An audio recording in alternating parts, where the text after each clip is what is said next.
What's up? What's up? What's up? Got to catch up, man. What we doing? Early morning. What's up? What's up? What's up, man? Look, this whole take down the leader thing. I hope it was successful, right? This leader, right? This it was reported, right? It was reported that United States.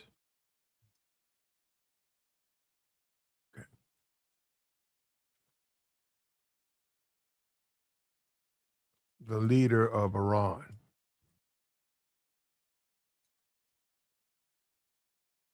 Those were the reports.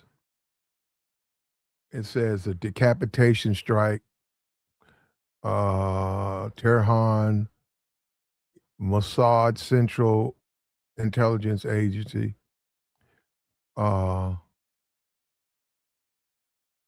Scott on here. What's his name right here? Okay, Ali Kamani, right? Now, that's fine. That's fine. That is fine.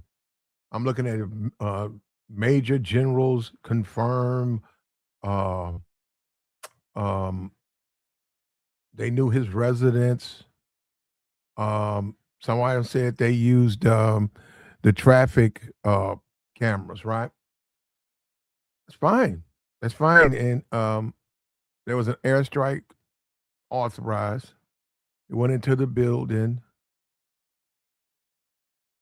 Attacks were also done on at least two other possible locations to ensure the success. They said government sources, after the strike, government sources in Iran began reporting that they were successful.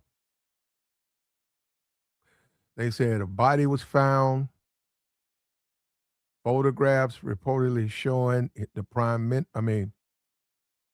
photographs reportedly shown to Benjamin Netanyahu. Reports about his death were initially disputed, while Iran's Ministry of Foreign Affairs said that he was safe and sound.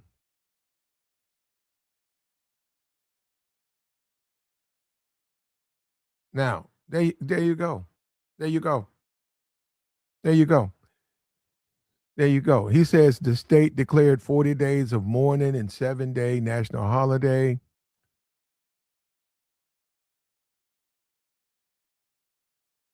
All right. Now, that being said, right? That being said, they don't know who the leader is over there. That man could have never been someone ever even been on camera. The guy who's running that could be in a bunker in another country. You know, it don't have to be China, but I'm saying he could be basically running that country, always been running that country. Been using this guy, Khamenei, as a figurehead. They don't know that. They do not know that. So I'm saying, and they're saying they're looking going by the agency, the government agency. They're gonna play the game, man. Of course, they're gonna play the game. We got to go into okay. They got a guy down, so since they say it's all about war and its strategy. And we don't know these guys, man. When we look at these foreign leaders, we don't know who we're looking at. We know who's on the camera, but we don't know if these guys are the actual leader. We don't know. And this is nothing new, man. This is nothing like happened, 40 years ago. This has always been going back before America was a country. Leaders have had body doubles. Leaders have been in disguise. They got all types of even movies, where the leader um, has added a beard to himself, and he's actually now living amongst the people. He's the king, but now he lives amongst the people, and he does that. He hides his identity for a lot of reasons. So the reason you don't see this house of cards falling, like they said, we cut the head off the fish, then we can take over from there. The reason we don't see that, the reason we are not seeing that is because we don't know what we've done. what we've done, and those drones are just coming out of there, man. More drone strikes. It's going to affect the way we live. I'm not looking forward to it. Gas is already going up. I was driving, I saw a guy, he was out there, he was pulling those them numbers. Well, I don't even know what that little thing, you stick it on the thing, you pull it off, you put a number up. He was changing that today as I'm driving. He was out there changing that, raising the prices. He's been raising all his prices, and oil is going up. And this is just the beginning, man. People are talking about $5, $6 oil. A lot of the creature comforts we have are going to be affected as the world economy. We won't have access to the oil. America moves closer to the brink of war. We're going to see more bodies of service member being returned. That's the one that I think is going to be a bridge too far. I think the other stuff, high food prices, I mean, people will be upset about it. But high gas prices, all of that, that'll be upsetting. But when they start seeing those caskets returning, and once again, they just said that there was a strike where a intelligence division was hit, and it housed 650 agents, or they weren't all American, but there were Americans among that, and they haven't released that. And there's a possibility there's been some suppression. But the whole let's take a celebration run. We got the supreme leader. That country's still functioning. And it's possible they saw that coming. The whole thing with Saddam, when they went after Saddam, he was hiding in a hole in the ground. Iran's a little bit different. It's a little bit different. And they've seen lessons learned. Lessons learned. And now there's been a report that there's already been peace feelers being offered by America, and Iran has turned them down. Iran said, no, you started it, we're going to finish. And so, and right now you can't, you're going downstream. What are you going to do? What are we going to do? And I'm saying they shouldn't have assumed that they got the leader. And this posturing it's making us more vulnerable to attack. All of this posturing is making us more vulnerable to a possible attack. Yeah, many people, he said, I don't blame Iran. Yeah. Well, we got to make good decisions, man. I don't want to see American bodies being flown back in caskets. I don't want to see that, because that is something that nobody wants to see. Hopefully maybe 100 years from now, we'll have an all drone robot, dispute where no human life will ever be lost. But we haven't reached that point now, and you're seeing it. And when they're knocking out, there's questions about going after water facilities. If you flatten the water facility, that's going to condemn millions to death. They don't have the ability to make the amount of water they need. Clean water, they won't be able to make it. They can't manufacture. You knock out a couple of plants, they're going to, and it's hot, and that's the desert. That's the desert. Now, those facilities are supposed to be off limits, but who knows? Who knows? Desperation, who knows?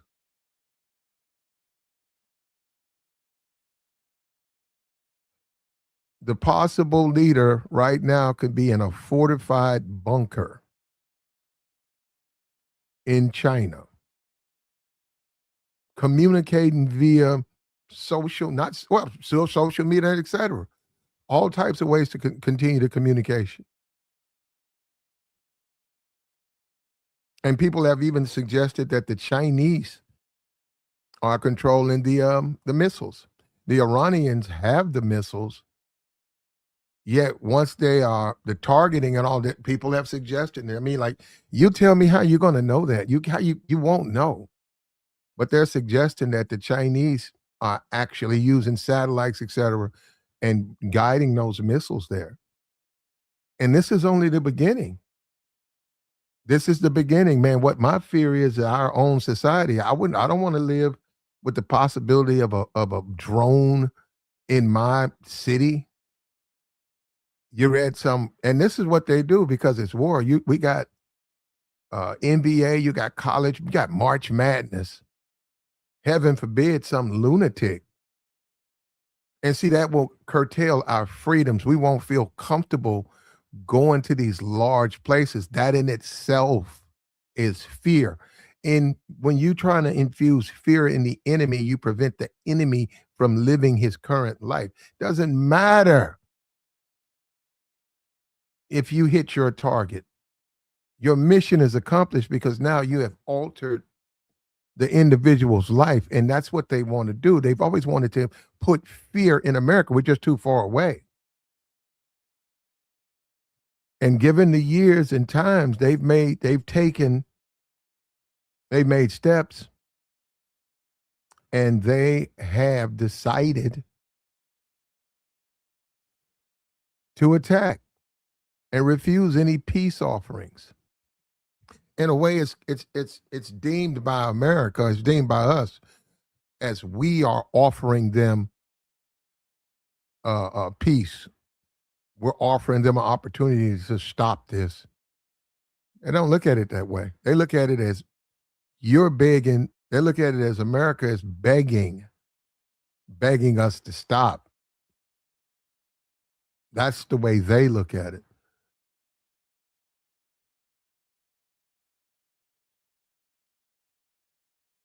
Fight for a World Cup. Now, if the man is gone, the man is gone. We don't even know who the leader is, though. That's my whole point.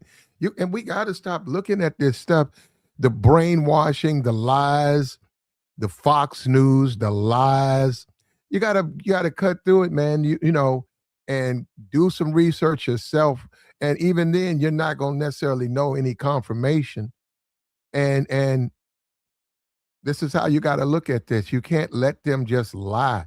There's a belief that there are more casualties that's being reported. I think everybody agrees. We don't know the exact number. Once we start reading the stories of the dead and how they wanted these things in their dreams and their family and how they were good people, good kids, and unfortunately they were born at a time when the leaders were reckless and the leaders didn't care. I often think about World War One. What would have become of me had I been born at that time? World War Two.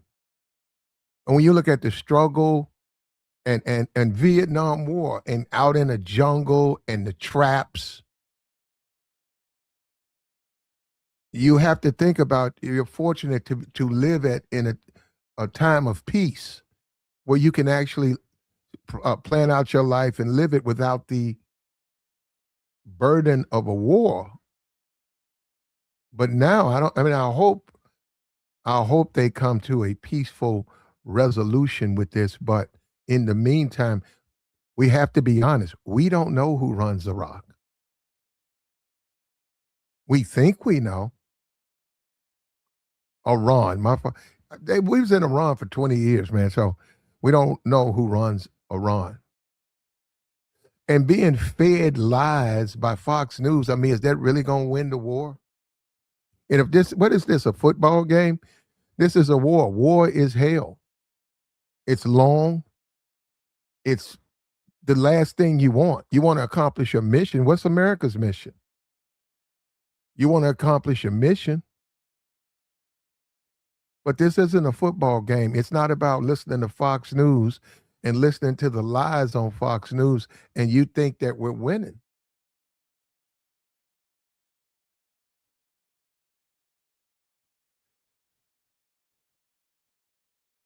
Yes, all types of things. This war, the exploitation of a people, the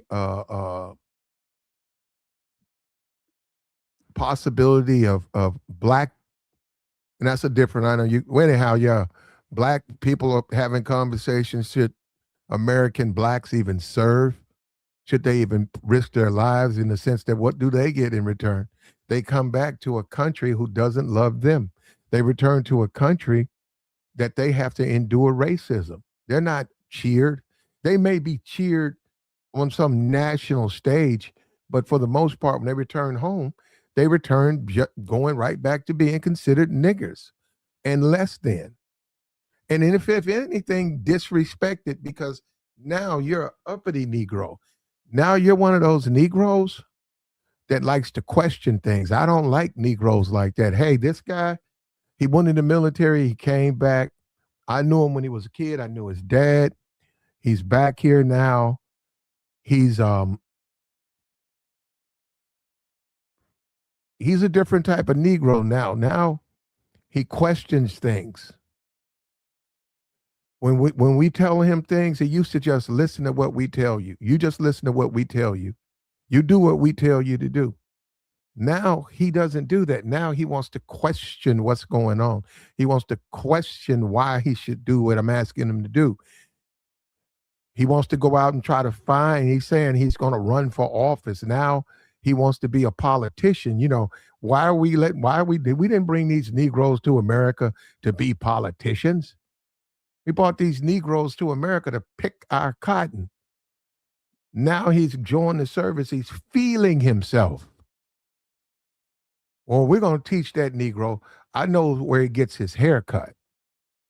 It's about this time, this town. Maybe they need a refresher in who's in charge. And this stuff goes on, man. This stuff goes on. This goes on. It goes back to the old Bear Rabbit tale. And Bear Rabbit was it was a rabbit. They had to disguise it as a rabbit.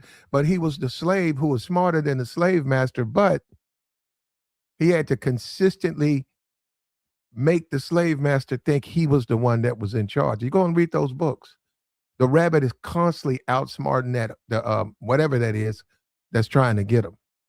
Constantly outsmarting him. And it was written by a black man at the time, and he knew it was against the law for him to write he couldn't write no book. Wait a minute, what are you doing, sir? I mean, what are you doing, Joe? Hey, Joe, the hell you doing writing books? You need to be out there picking cotton. What's gotten into you, Joe? Joe, did you forget your place?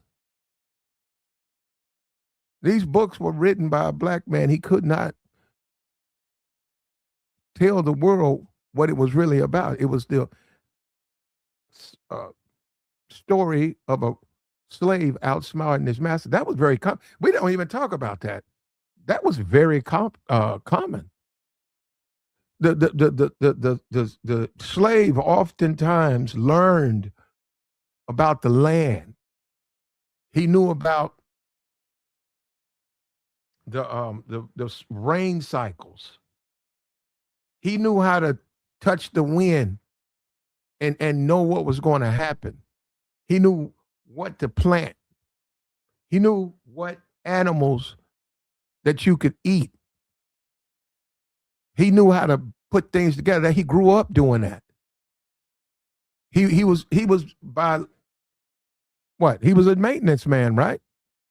And the owner simply was the owner. He didn't know nothing about that. It'd be no different if I go down and my plumber is changing a pipe and I start getting in the way and talking about, oh, no, use this and do it this way. And hey, you did that wrong. No, you need to do it this way. And the plumber going to look at me and say, well, hey, I can't do this job because you don't know what you're talking about. The slave had to go through that. We don't even talk about that. He had to live like that. He had to scratch his head and say, I thought I was the one who didn't know anything. He had to deal with that master in a way that kept that whip off his ass. Because if he told the master, you don't know what you're talking about, he suffered for that. So he had to listen to him and respond in a way that the master didn't get upset and make it seem like the master is right. The master's always right. And if he did listen to the master and the master gave him bad If a slave listened to his master, and that owner gave him the wrong instructions, even though he protested, we should do it this way, that owner said, boy, you listen to me. If that slave did it, he still was beaten because the owner never accepted responsibility for what he did. He just simply blamed the slave. And we don't even talk about that. We don't even talk about that. Now, right now, we're at war. American bodies are coming back home. You have to wonder, the American slave, the American black. Just think about the tragedy, man. You've been denied. You come from slavery, and now they're sending your body parts back to your mom. Your family, they raised you, and they're shipping you back. And you don't get the respect that you deserve for going overseas and serving your country. In fact, you get called names. We don't like you. You're not like the rest of the Negroes. They don't have no problem sharecropping. They don't have no problem making us money. When I tell Miss Sally I can't pay her for her sharecropping, I can only pay her half of what we agreed to, you know what she does? She gets on her knees and she prays to God. And she thanks me for what I give her. And she said, well, we'll just eat grass and flowers, ma'am. We'll find a way. That's a good Negro. That's what you then went out here and got yourself a medal, and you went out there and got in a uniform, and you come back here and you're sassing us. You're sassing us. You got the wrong attitude. You got the nerve to talk about you pulling a ticket to run for city council. What's wrong with you, Negro? See, that's why I don't like you Negroes leaving here. You get these crazy ideas in your head. I knows your mother, Miss Sally. She's cleaned my house for the last 40 years. I knows your mother, son. She raised you better than that. The hell are you talking about? You're going to run for city council. Yeah. That's what the black person over there serving his ass off comes back to a country who treats him like that. Come on, man. That's what we're doing. That's what we're doing. So that's what we're doing. And we don't even know who runs the rec. Come over here with that statement. Well, you don't know who run it. Man, you don't know who run that damn place. They so busy to spike the football, man. Be careful. They know what you're doing. Bro, you don't know who run that place.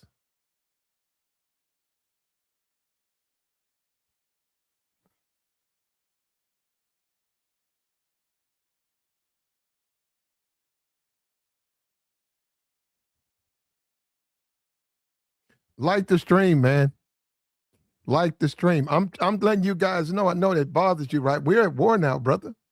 Guess what? We're not, well, we're on our way. We haven't declared it yet. But what I'm telling you, as a black man, this is the additional burdens we face. That's why you should be even more respectful for us and to us, because we have to do the additional burdens.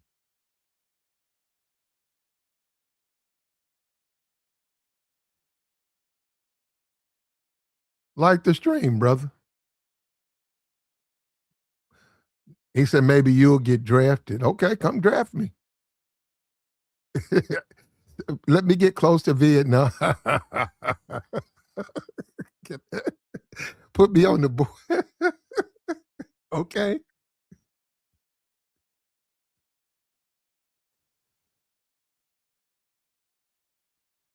Like the stream, man. We got the trolls out. Why do trolls come over here, man? We just a bunch of nobodies over here. We're not bothering anybody, man. There's these big old channels on YouTube. They have 5,000, 10,000 people listening. Why don't you go troll them, man? Huh? You probably would be more entertained. He said, I support Trump. Okay. I'm talking about this war, brother.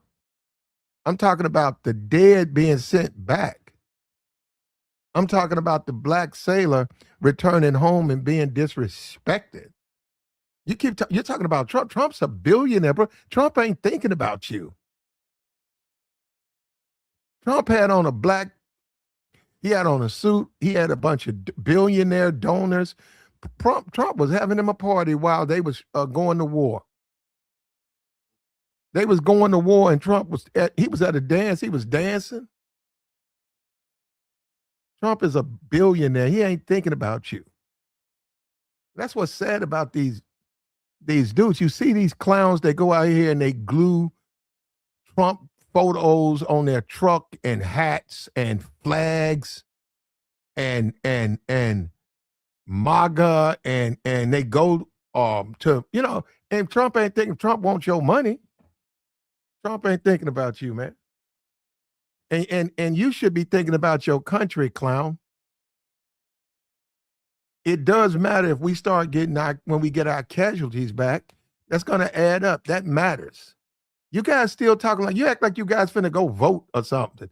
This ain't about an election, man. This is about a war. That's what this is about. This is about a war. He said, check this out. Are you upset? Trump's. Nigga, that ain't Trump's Marine. Those are American Marines. They fight for America. And I notice a lot, see, because I have to do this, right? I really don't have a position politically, right? But I have to do this because these brainwashed idiots, these partisans, they make ridiculous claims, right? And act like, believe it or not, Trump works for America. They act like Trump owns America. No, he doesn't. You know what? They can show him if they could. All they got to do is impeach him. Now we know that's not going to happen, but that would show you he don't own this country. Yeah, but these radicals, these brainwashed radicals, they sit online and they listen to these morons on these podcasts and they get brainwashed, and then they start saying Trump's stealth fighters. Those don't belong to him. Those don't belong to him. He doesn't own the military. And if he owns everything, why does he have to go to Congress? Okay, we know he's going to do it anyhow, right? We get that.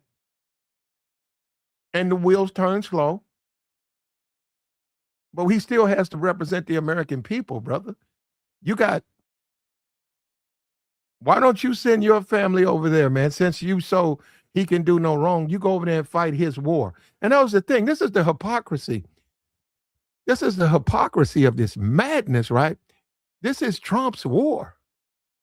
That's okay with you? It's okay for a man just to have his own private war and in the process accumulate casualties? That's okay. And that's what I'm saying. I'm talking to someone who's thinking like that. I'm talking to someone who's that brainwashed. Here we go. It took him 15 minutes. Now you're talking about Biden. Biden's still alive, too, for all the people. Yeah, he had that moment at the debate, but he's still alive. So people thought it was, it was going to be some bad. He's in his 80s. I think he's older than Trump.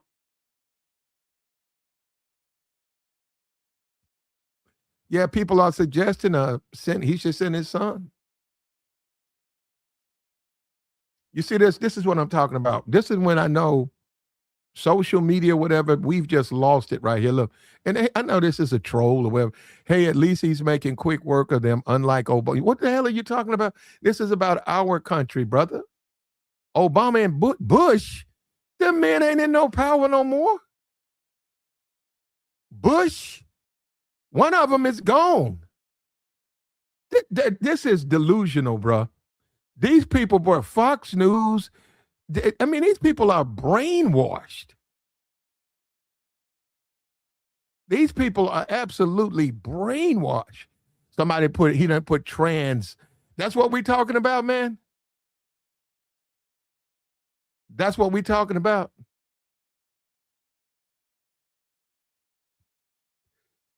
Yep, here come the white supremacists, man. Look, at the end of the day, they don't know where this guy is. They don't know where this guy is. The best thing for us to do is he needs to listen to the Pentagon.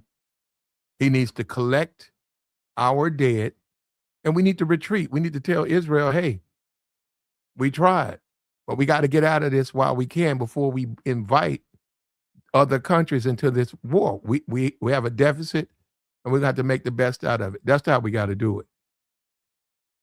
That's the only way to do it. It's not up to him to make it quick. Well, why am I? You know what, bro? Now I'm gonna tell you right now.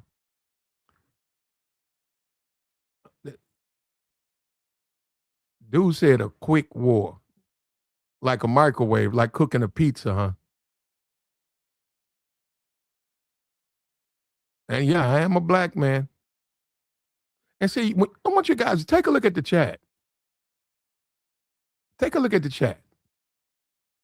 Now, take a look at the chat. You see the racism in the chat? Because, see, once again, I'm a Negro and I'm getting out of my place. I'm not supposed to be talking about no war. Boy, you need to be outside picking my cotton. You see what I'm saying? They don't like that. Now, if I was a Negro and I was praising and not questioning, they would love me because I'm playing that's my role. That's the role I'm supposed to be in. You see what I'm saying? You see what I'm saying? Isn't that stuff so clear?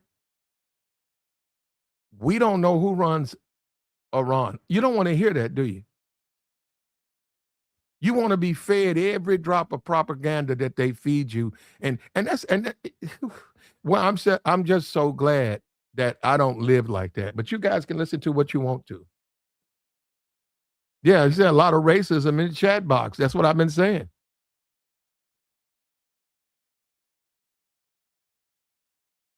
Slow pokes turning their life over to Trump as if they've been engaged with or understand U.S. politics. Yep. What you call them, train jumpers. What, I don't know what that is. Oh, is that you talking about like the Indians?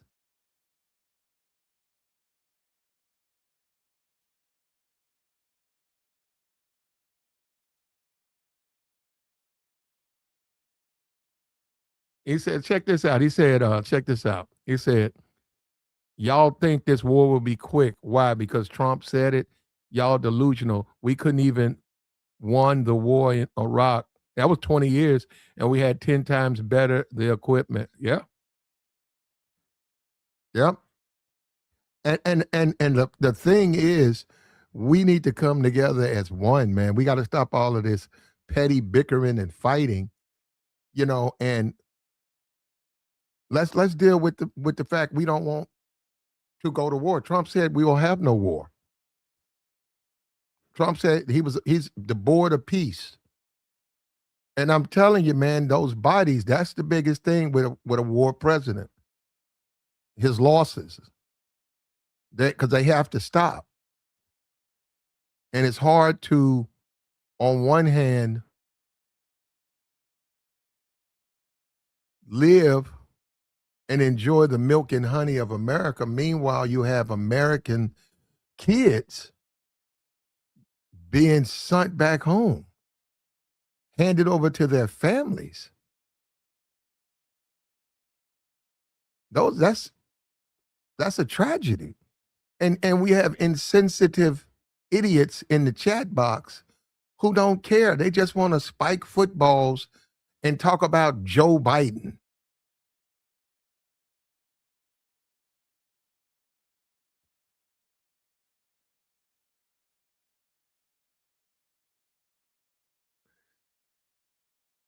Like the stream, man.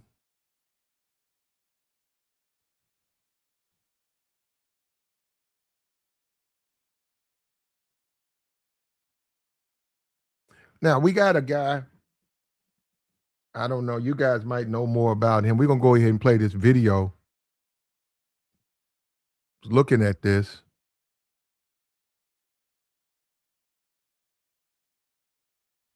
We're going to take a look at this. And it's going to be mostly me listening because I haven't heard it, but he gives you a little up-to-date information that may be a little bit more pertinent than what I can do for you.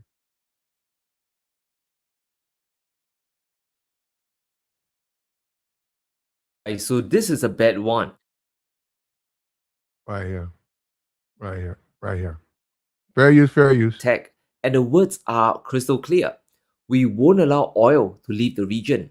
The shutdown is now official and it's only going to get worse. Now, who would be affected by this? On the surface, it looks like China would be hurting the most. They import a ton of oil from the Middle East, and this includes Saudi Arabia, Iraq, and of course, Iran. After all, the Chinese would be losing 90% of all Iranian oil exports. Their economy could take a hit, but in reality, it isn't much of a hit because China's energy mix is extremely, very diversified. Even a shutdown from Hormuz won't really shake them. Now, China's power generation today is still dominated by coal, and the majority comes from their own supply with some volumes from Australia. Coal is over 50% of China's energy mix. Renewables including hydro, solar, wind and nuclear, they're growing fast. Gas and oil doesn't even account for 5% here. It's important for industries like plastics and chemicals, but China won't collapse because of a shutdown. The export machines and the factories will still hum on as usual. Now, Beijing doesn't need fossil fuels to function. Any shortfall can easily be covered by the Russians as well. The US strike on Iran is only going to hurt the G7, especially Europe. They are extremely reliant on fossil fuels to survive. Cutting away Russian supply of oil and gas was a tragedy, and now the situation just got worse with the shutdown. Europe today is hyper dependent on gas flows, especially from the Middle East.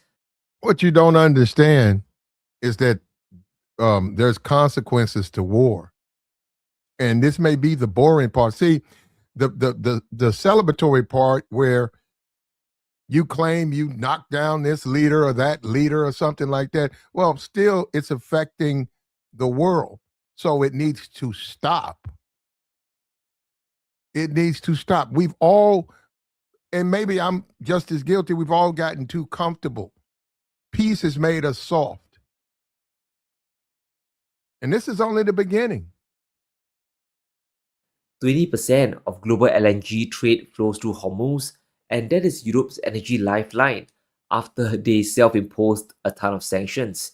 Now, sure, they can buy LNG from other suppliers, they can beg Trump, beg the US for more LNG supply for their energy needs, but it will be at a much higher price today. The shutdown has spiked prices higher, and the Americans, they're going to fleece Europe with larger premiums. EU economies are now facing another economic winter. Now, back in 2023, Europe signed a 27-year-long energy deal with Qatar, and the Qataris are supposed to supply the EU with millions of tons of LNG every single year. Well, that hope is on the brink of total collapse. Qatar has shut down the world's biggest LNG export plant after a drone attack. A fifth of global LNG supply is now offline, which is massive. The shutdown just happened a day ago and prices have flown to the moon.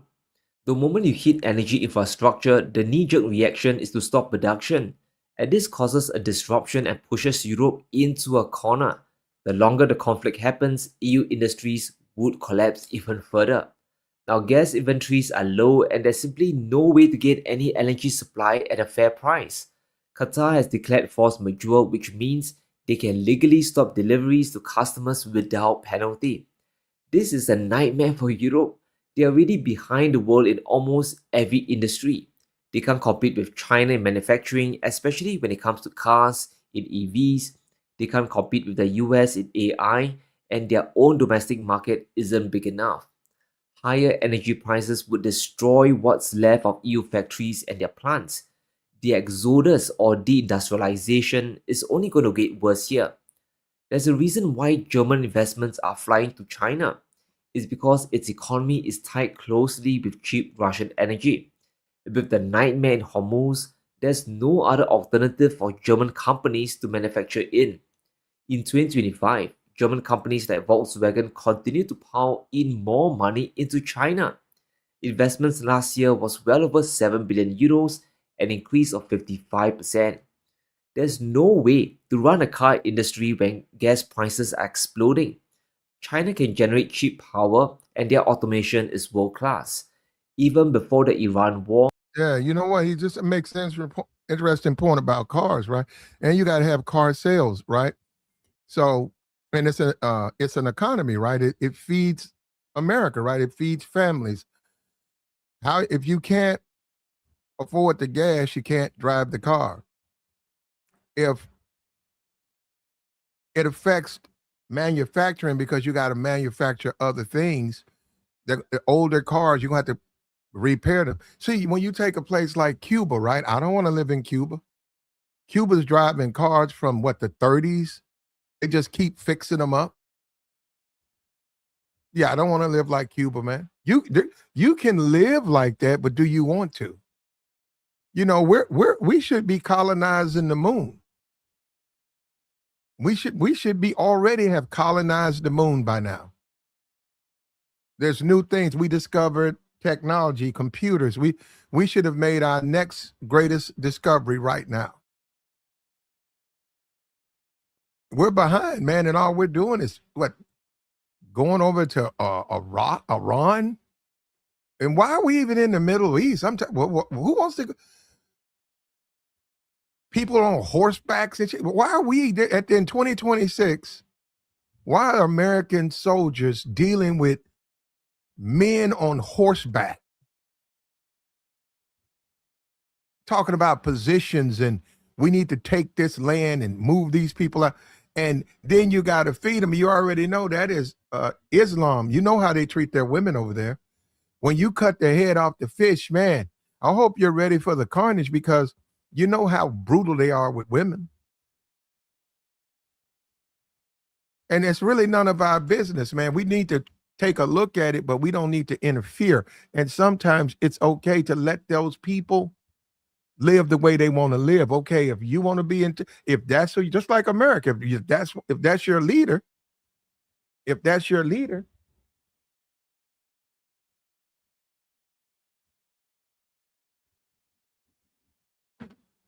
if that's your leader,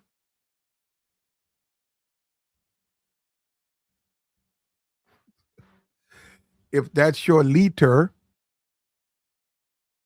that's your leader. That's all of them.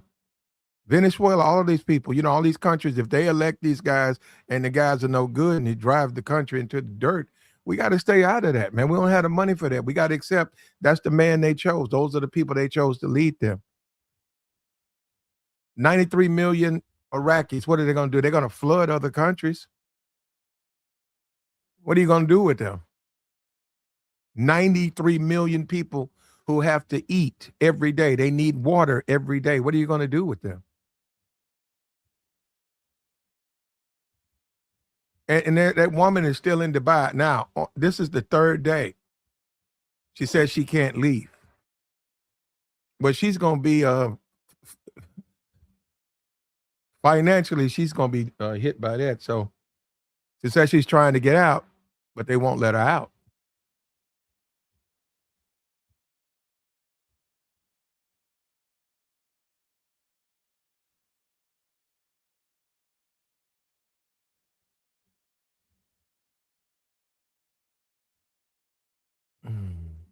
Like the stream, brother. Here we go. EU companies were already moving to China. So in a twisted sense, Trump's strikes on Iran are helping the Chinese economy absorb EU industries. And the deeper and longer this war gets, the worse the energy crisis is going to become.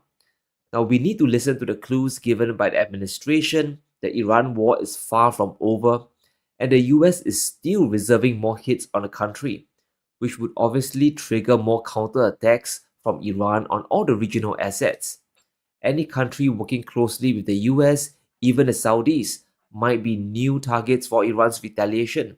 It is what it is. Again, I'm not going to give away the details of our tactical efforts, but the hardest hits are yet to come from the U.S. military.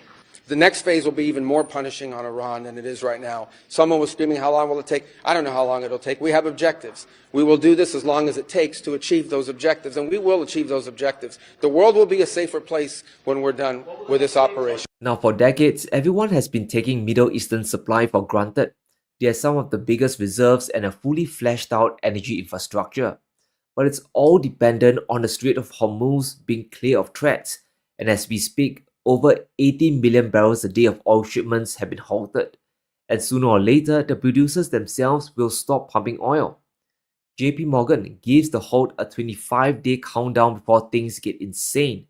By the 25th day, producer nations will have too much inventory. Their storage tanks will be full and they would have to cut production. Simple supply and demand here. Supply goes down, but demand around the world stays high. Prices are going to fly up and we are back into a new energy crisis. And that's why global assets today, they are still in a state of panic. Should inflation rebound, people will go broke. Consumption in every country, especially Europe, will collapse. And the word collapse is truly an understatement here. According to Goldman, EU natural gas prices could more than double. It was less than $11 before the Iran war, but it could reach well over $25 per million BTU. All it takes is for 30 days of disruption and Europe will be thrust back into a full energy problem. The only winners from this, ironically, would be China, who gets to export more. Big oil in the US would also be clear winners. They would sell even more overpriced LNG to Europe, who is out of options. So the industrialization in Europe, especially Germany, is not over yet. Job losses are going to get even more massive down the road. The US war in Iran has effectively guaranteed the end of EU manufacturing. You slap this with the tariffs that Europe still has to comply with, exports are going to fall, plant closures are coming. Yeah, he said again, what country was responsible for the Iranian regime and the instability in the region? Didn't America do that? Is just a matter of time. Now, since 2020, German auto workers have been laid off almost every year. It got worse thanks to China getting more competitive. So imagine more Volkswagen plants closing throughout Germany. It's going to force Europe to do the unthinkable.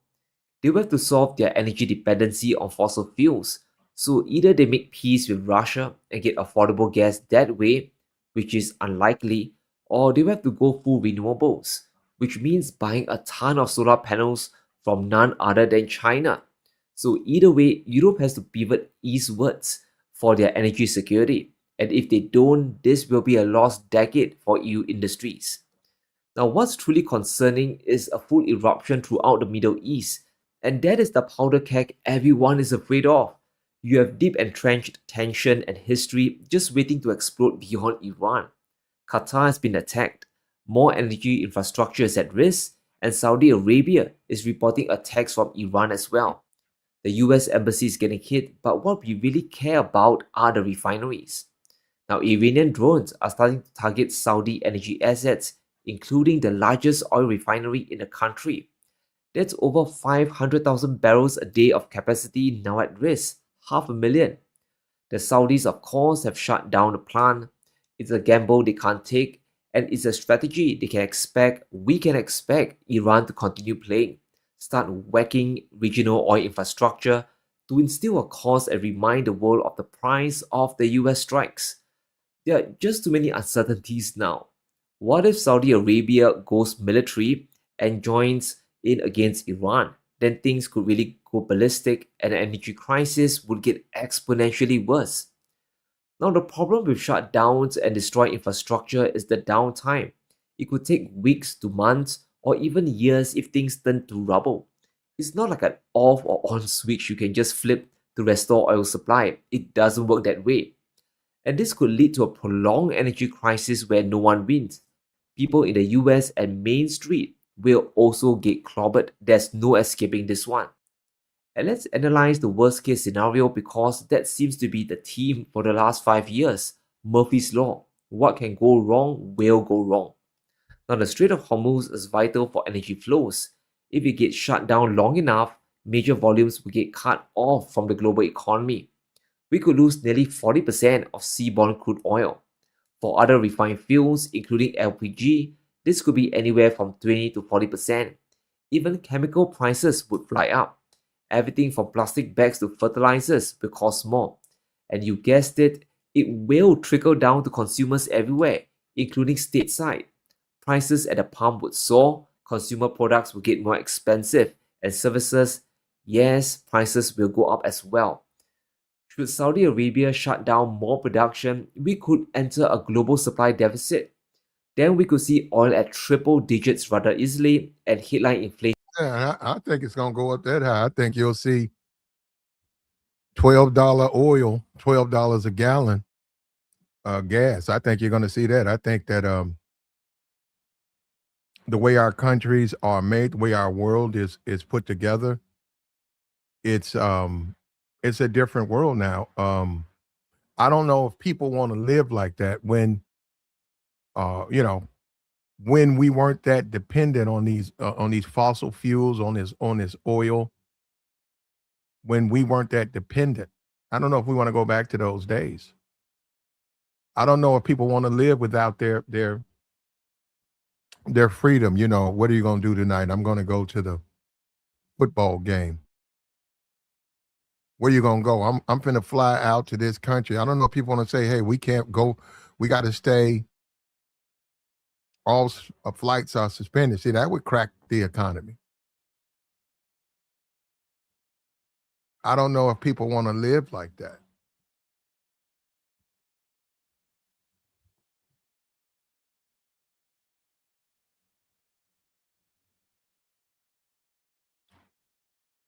Not to mention food prices. I'll tell you, we're blessed though.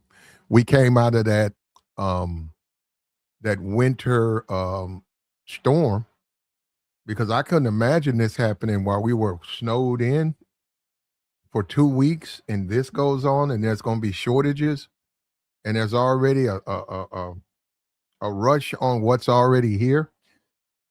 Supply shortage. I couldn't even imagine it. And if you drive, like you're a truck driver, you know that the gas prices matter. Fuel prices matter.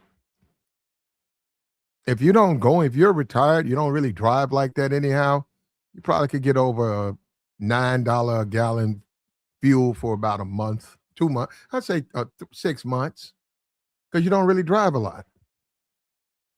But if you're drive an Uber, that means your costs are going to go up.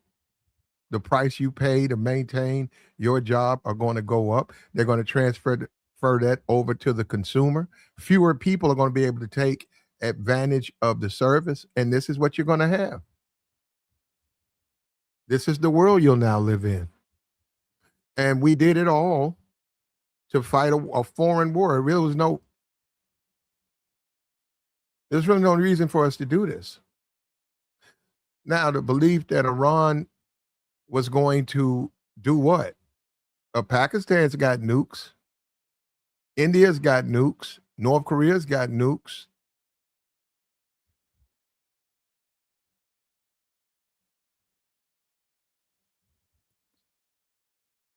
Nukes are all over the place. Russia's got nukes.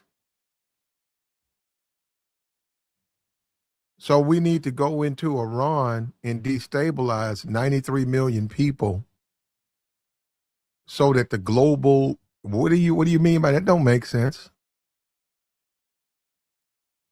That makes no sense. This is Trump's war. This is his war. He chose this. He chose to go in instead of saving American lives. And you have to care. People who don't give a damn about American lives, they're going to give you a yap, brainwash BS. They're going to give you a bunch of lip service because they don't care about our servicemen. They don't care about the people who have to defend us, our military. The generals warned Trump not to do this, yet he still did it.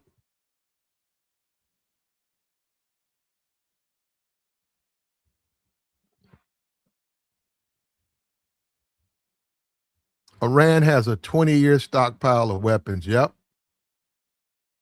5 to 20 years. 5 to 20 years. Israel is not that big, man. And remember, they just took out that whole Gaza Strip. So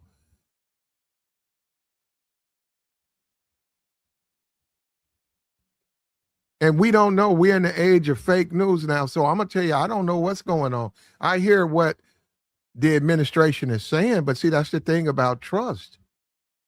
You have to build trust. You can't lie. If you lie all the time, how can they trust you? If you want to be a stooge and just listen to whatever they tell you, that's one way to go. It's the same thing when they flew that B-2 bomber over Putin's head. I was like, what are you talking about? Man, America, man, Trump, man, Trump showed Putin, man. What did he show him? I'm like, what? I couldn't, how stupid are these people? What did he show Putin by flying a stealth bomb over his head? Putin ain't thinking about that. He's the one who's running around with Putin. Trump is the one messing with that man. But these people are so stupid. He said Trump showed him, man. He flew a B-2 bomber over Putin's head. Yeah, America, man. I think that's the dumbest thing in the world. That man ain't afraid of no bomber, no stuff like that. Man ain't even thinking about it. The man came there to do the peace talks with Ukraine. That man ain't thinking about no stuff like all them theatrics. That stuff don't matter. That don't matter to him, man. That don't even make sense to me. I was like, we only got like 3 of them. Them things cost $1 billion each. I think $3 billion each. And to be honest with you, it's outdated technology. See, you don't want to deal with that, do you? B-2 bomb. See, just like they cutting through all of these radars, that stuff has a shelf life. All of that, missiles, planes, they have a shelf life before they're compromised. And once they're compromised, they can't do the job that they were built to do. You might as well use them to fucking deliver Amazon.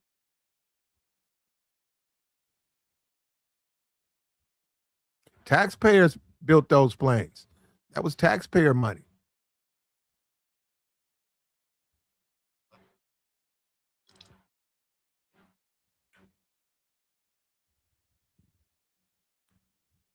Vacations, concerts,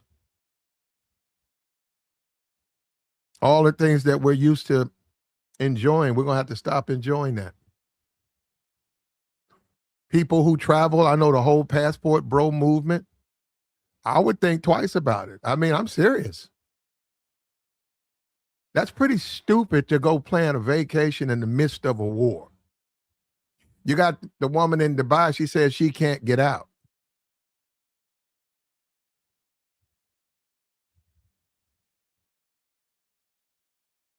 Like, share, support.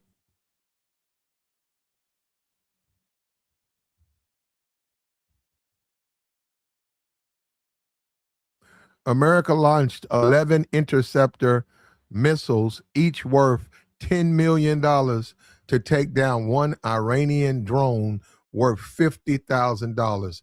They miss hitting the drone. You see that? You see that? And how long do you think it takes to make one of those missiles? You think you can make them in 2 days? You think you can order them off Amazon?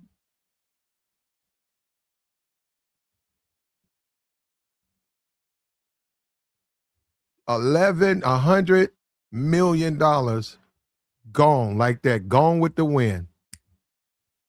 Over for a $50,000 drone that they didn't even hit. They missed. Those costs add up. They add up, and you're going to eventually run out of ammunition. Eventually, your reserves are going to run low, which then makes your own country vulnerable for an attack.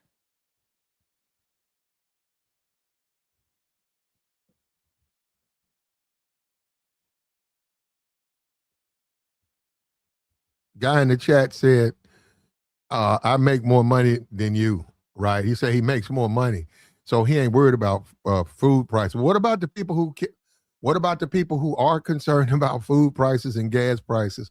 What about the people who don't make a whole lot of money? They have to suffer? Is that the attitude to have? Well, I got money.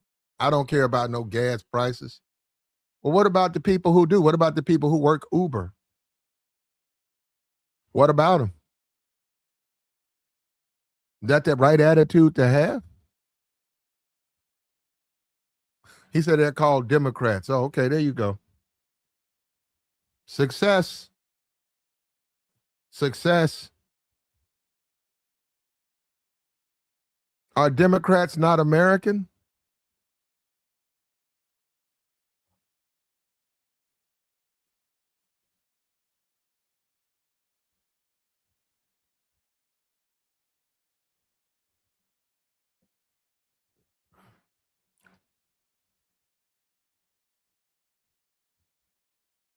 Shout out to it. We got the white supremacists, and the anti-black the black people who spew the same hatred and racism of the white supremacists.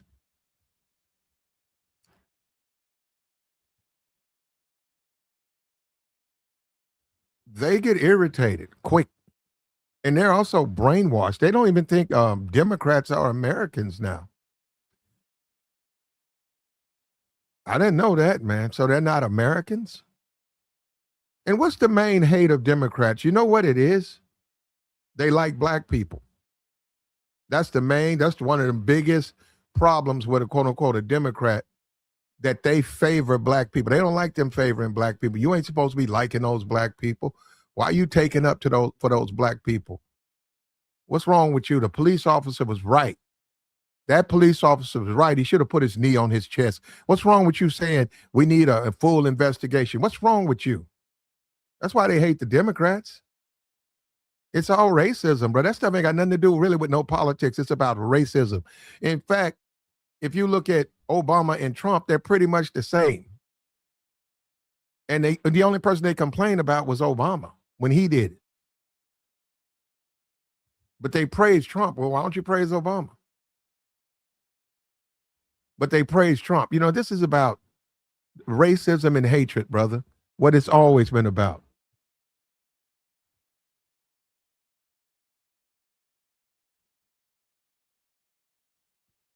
That's all this is about.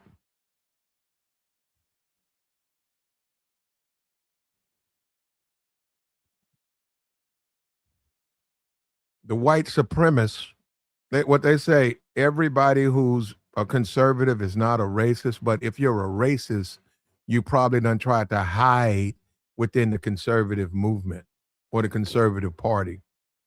And there's a hatred of black people, and they conceal it by trying to make it about they have a political leaning. I have a political leaning. I am a conservative.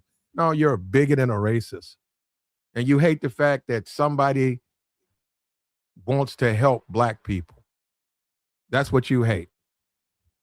Somebody got shot in the street. Oh, the Democrats going to come out there and defend him. Oh, I hate that. It's got nothing to do with the truth, nothing to do with politics. This is nothing more than good old-fashioned hustle and hatred.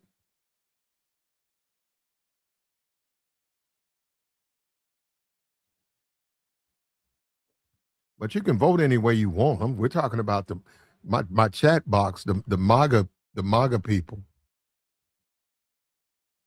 Okay, hold up. FBA.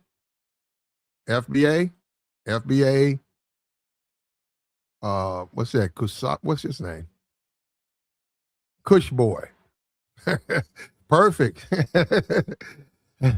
FBA Kush boy. Okay, he said, pay us our reparations. You won't have to worry about helping us. Got you, brother. I hope so, man. Hey, tell him to do it quicker, man. I want to get it while I'm young. Can they do it while I'm young, man? I don't want to be an old man. And they said, Platt, here go your reparations check. I'm going to say, what am I going to do with this? I can't go nowhere. I can't go party. I can't get my freak on. I can't buy that motorcycle I like. I'm too old to ride it. Come on, man. I need it now.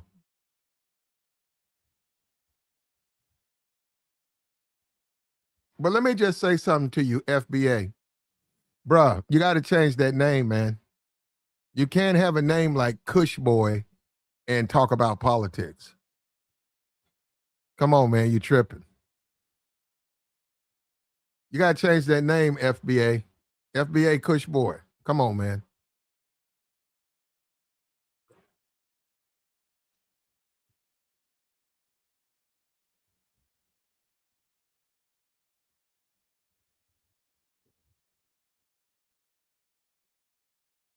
I know he says just my name on YouTube, but yeah, man, I mean, like, okay, you know what, man? You're right. You're exactly right, brother. You do your thing, bro. You know what you're doing.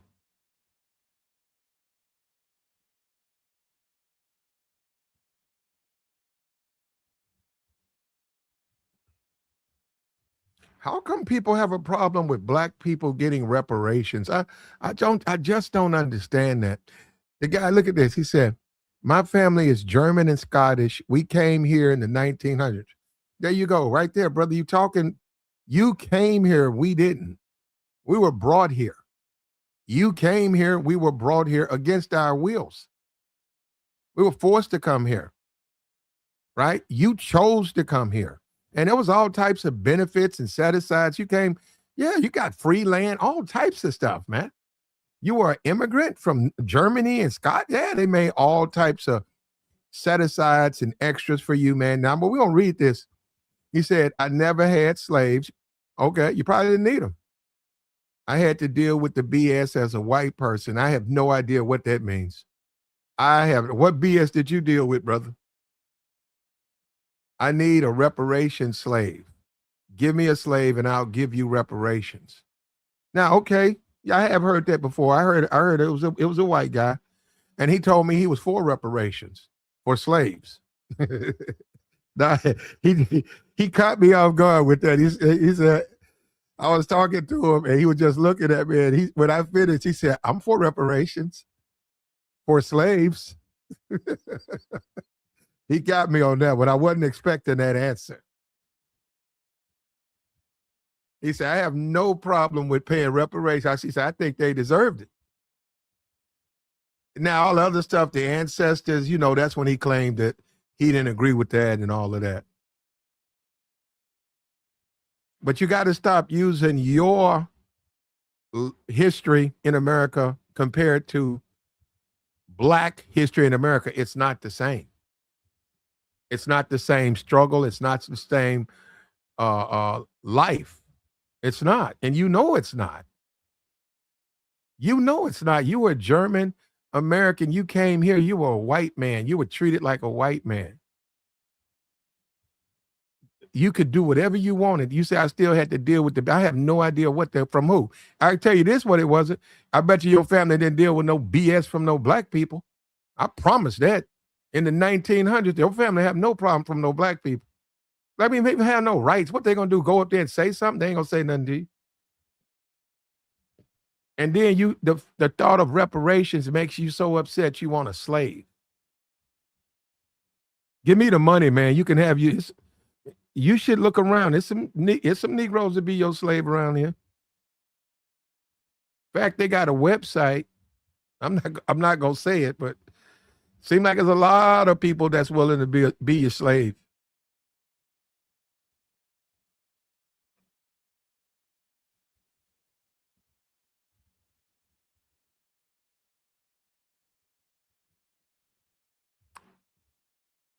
He done turned this in. I thought this was about our dead brother.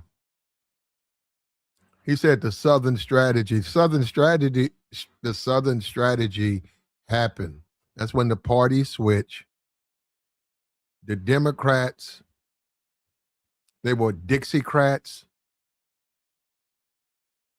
And then I think they went to the Dixiecrats went into the Republican Party.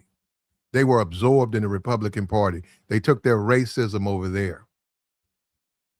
That's when the party switched, the Southern strategy.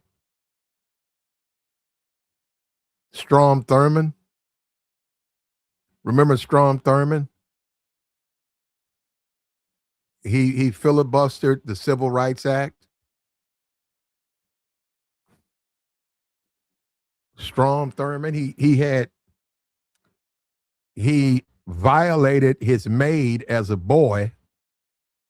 As a boy, Strom violated a black woman, produced a child, hid the child.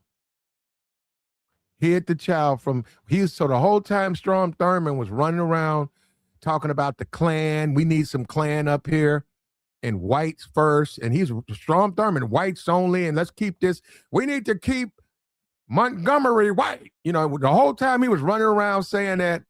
Strom Thurmond, filibustering the civil rights bill. The man was out here smashing black chicks. Well, it was against their will, though. That would, you do have to put that in there. He produced a daughter. He paid her hush money to stay out of the papers. And when he was in a wheelchair and almost out of here, she came forward. And guess who wasn't there when she came forward? Guess who wasn't nowhere near that woman? Strom Thurmond wasn't thinking about that woman. He said, I don't know if he wanted her to come out, but she came out. He still was alive, but he wasn't at that little press conference. But that made me seem like he's a hypocrite, man. You're gonna go and get, why are you so thirsty, man? So you gonna essay your maid and produce a baby and then run around and tell white folks that it's all about being white? And it's okay to be, we need to keep Montgomery white. We need to keep Jackson white. We got to keep Mississippi white. You run around talking like that and filibustering civil rights and Dr. King's a communist. And you sitting up here with a whole black woman that you done went out here and had, that you paying hush money to. That's what I'm saying. You see that, man? You see that? And that's who you guys are loyal to. That's who you guys look up to. You guys look up to hypocrites like Strom Thurmond. You guys look up to guys like that. Hey, you remember when, who said that? What's his name? He praised Strom Thurmond. What was his name? God. He was the Speaker of the House. I don't know his name. He praised Strom Thurmond. And Strom Thurmond was in that wheelchair. He was in that wheelchair. Who was that? No, that wasn't Biden. That was somebody. He said Biden. Yeah. Everybody, it's all Biden's fault. No, it was, he praised, who was that guy? He praised Strom Thurmond.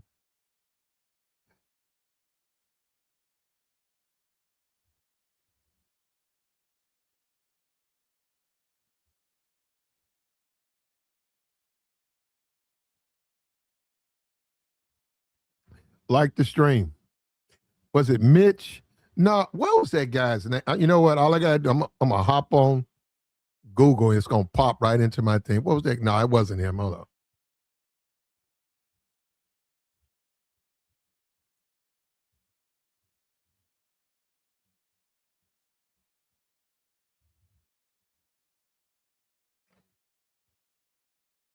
Senator Trent Lott praised Strom Thurmond on his 100th birthday party in December 2002, stating that if the country had followed Mississippi's lead and elected Thurmond in 1948, we wouldn't have all the problems all over these years.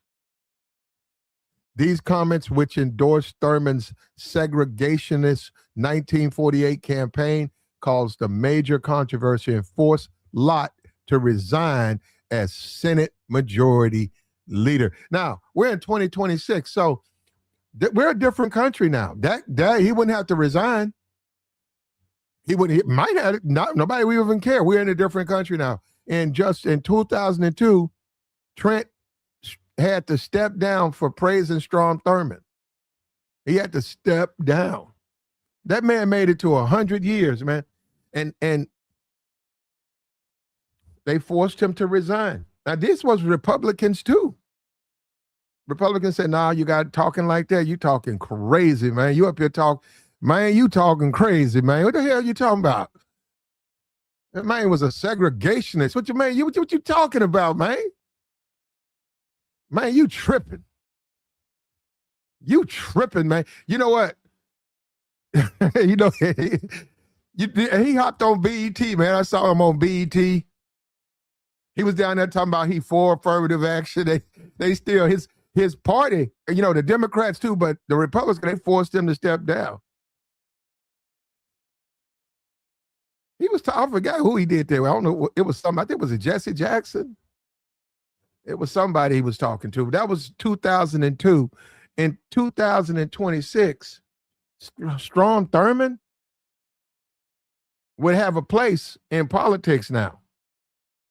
Strom Thurmond would have a place.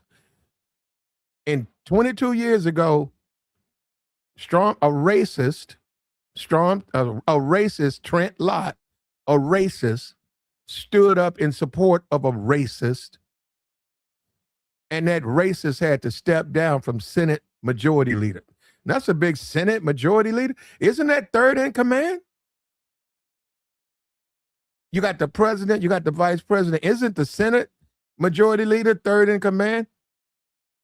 Let me see. Let me see. Let me see. Let me see. Let me see. Let me see it. Let me see it. Let me see. Who is third in command in the United States? There we go. There you go. Here we go. Nope, it's Speaker of the House. Speaker, it says this position was held by senators. No, it's the I don't know. That's what it says.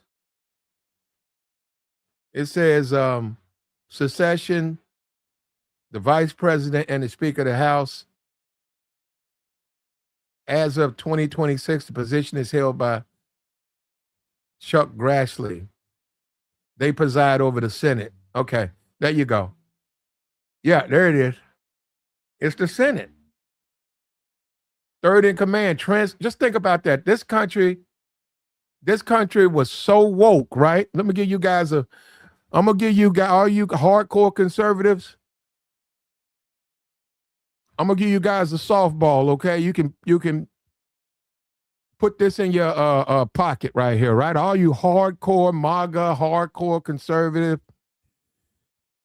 In 2002, 24 years ago, this country was so woke that a Senate Majority Leader praising his friend, his colleague, 100-year-old Strom Thurmond had to step down from his position just because he said, hey, we would have been a better country if you would have won your race. That's how woke we used to be. We're not like that now, but we were like that. So, and that was 2002. And that dude went on BET. I don't know who he was talking to, but I saw that dude on BET. I said, damn, what the Senate Majority, that dude was trying his best to get black support. He was doing everything he could to try to backtrack on that, because then they started bringing out, they said, well, that man's a segregationist. No, I'm just saying, I just want you to know the evolution. Now, you know, that wouldn't even matter. They would have said, oh, he just praising his friend. They would have bought the Tim Scott. Tim Scott would have been getting on y'all. Tim Scott would have been chastising you Negroes. Y'all need to stop bringing up race all the time. He was just complimenting his friend. What's wrong with that? They would have bought him out there. What's that guy? The guy in Florida, Byron Donald. Brian Donalds would have been on there saying, that's all they think about is race. That man didn't mean anything by that. That was his friend. But we're in a different world now, man. Candace would have came to his defense. We're in a different world now, man. Just think about it. Just 24 years ago, you couldn't even talk. You couldn't praise a guy like that. You could go to his ceremony, but you couldn't be up there talking about, had you won when you ran for president, which probably was the highlight of his life. He ain't say nothing. He should have said, hey, man, you ain't said nothing about your baby, though. Hey, Strom. Strom, you ain't said nothing about your baby, though. You got a black kid, bro. Why you been sitting around here tripping? Come around here talking about you for segregation, except the bedroom. You got a black kid, man. That's what he should have said.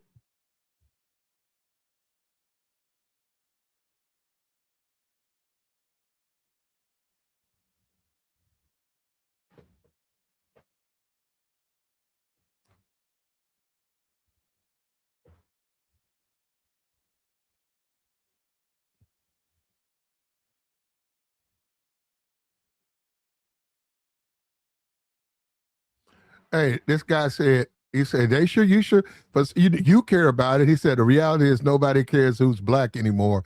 You should really get over yourself and get on with life. Stop. You care about it.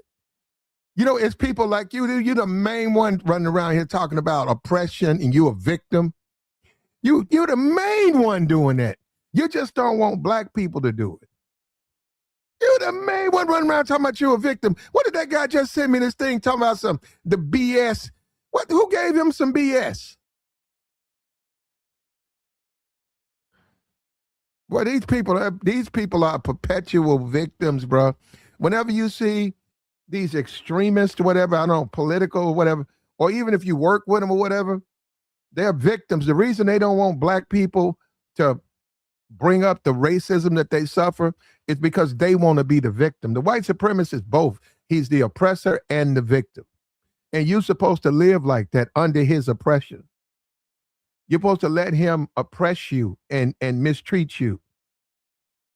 And you're a good Negro if you do it. And if you dare be so bold, you're an uppity Negro. You know about that. They used to do that. They hate Negroes. They said, well, that goddamn Tom, yeah.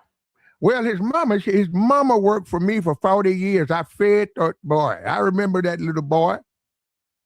I remember Tom. I remember Eddie. When she had Eddie, I remember that little boy. I fed Eddie. What the hell is he doing out here talking about he's going to run for congressperson? That ain't what Negroes do. We didn't bring you to America to run. What's wrong? That's what's wrong. We should have had Strom Thurmond.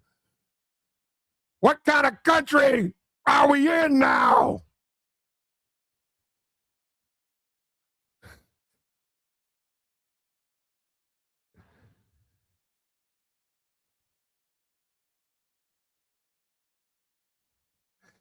They only bigots and racists outside the bedroom. Yep. One of them dudes down there on ghetto, that place, that dude in jail right now, he was trying to cause a race riot. You can look him up on Google. He in jail. His material is still floating around the internet. I said, man, that dude, he was down there beating them chicks too, bro. Man, that man was fine off on them women down there, fine off on them. His ass is in jail right now.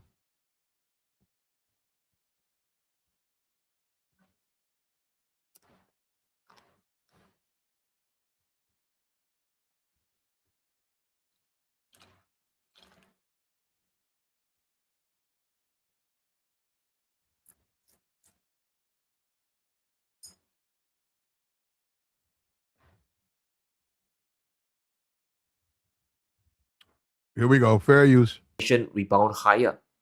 Now I know this sounds rather doomsday because it is. Iran isn't going to go down without a fight, and the US is staring down the barrel of a major energy crisis. The escalations could actually get worse. Now, Trump himself has outlined a plan which hints at a conflict which could definitely escalate. Even if the intensity doesn't ramp up, the duration alone, how long the conflict is a very big problem. Now, Trump wants to destroy Iran's missile capabilities.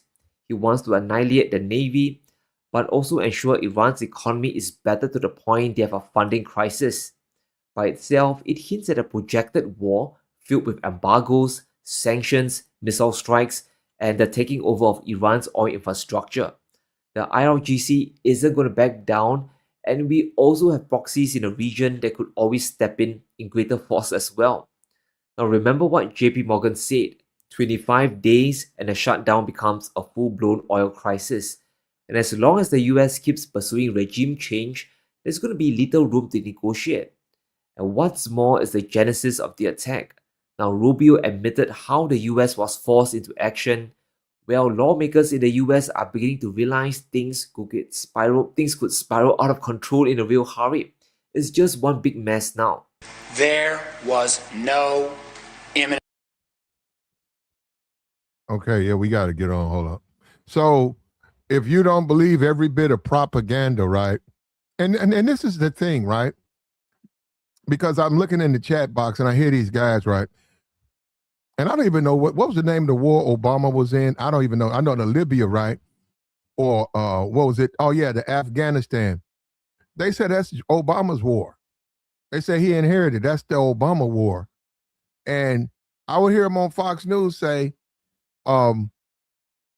he wants to escalate that, or it's lasting too long, and all of these mistakes and this and that and this and that.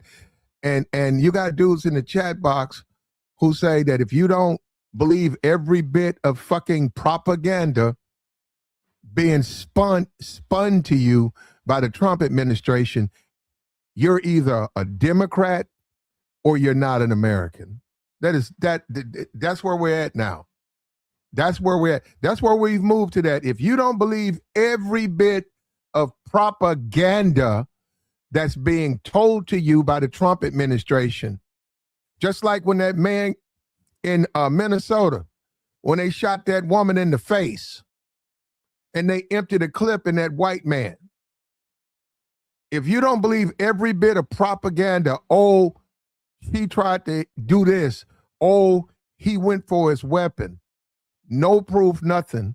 If you don't believe every bit of propaganda now, you really don't like America.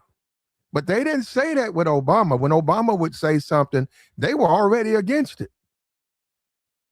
They were never accused of hating America or not liking America. You see that? We used to be a country, if you go back to the 60s and stuff like that, when they fed us BS about Vietnam, we knew that shit wasn't true.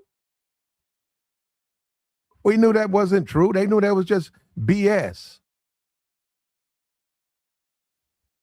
Like, share, support, man. We trying to help you, brother. We got the join link posted, man. I need me a hardcore.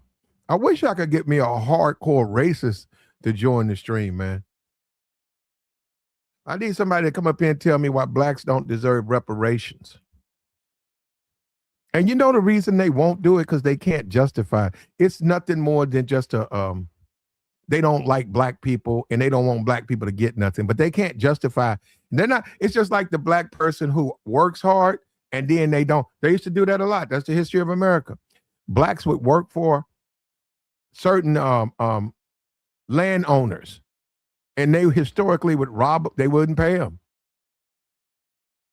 And then, as you say, quote unquote, the liberals, right? They would finally get a lawyer, right? Somebody would come out there free and take them to court, and then they would have to pay them. And they didn't like that. You went and got that slick talking Negro, Jesse, we've been living together for years. I couldn't afford to pay you, Jesse.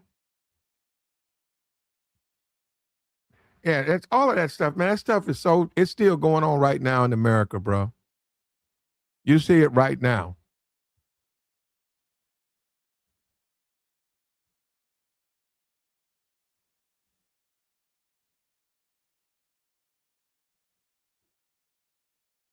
He said the Afghan war was Bush's war. Now they gave that to Obama.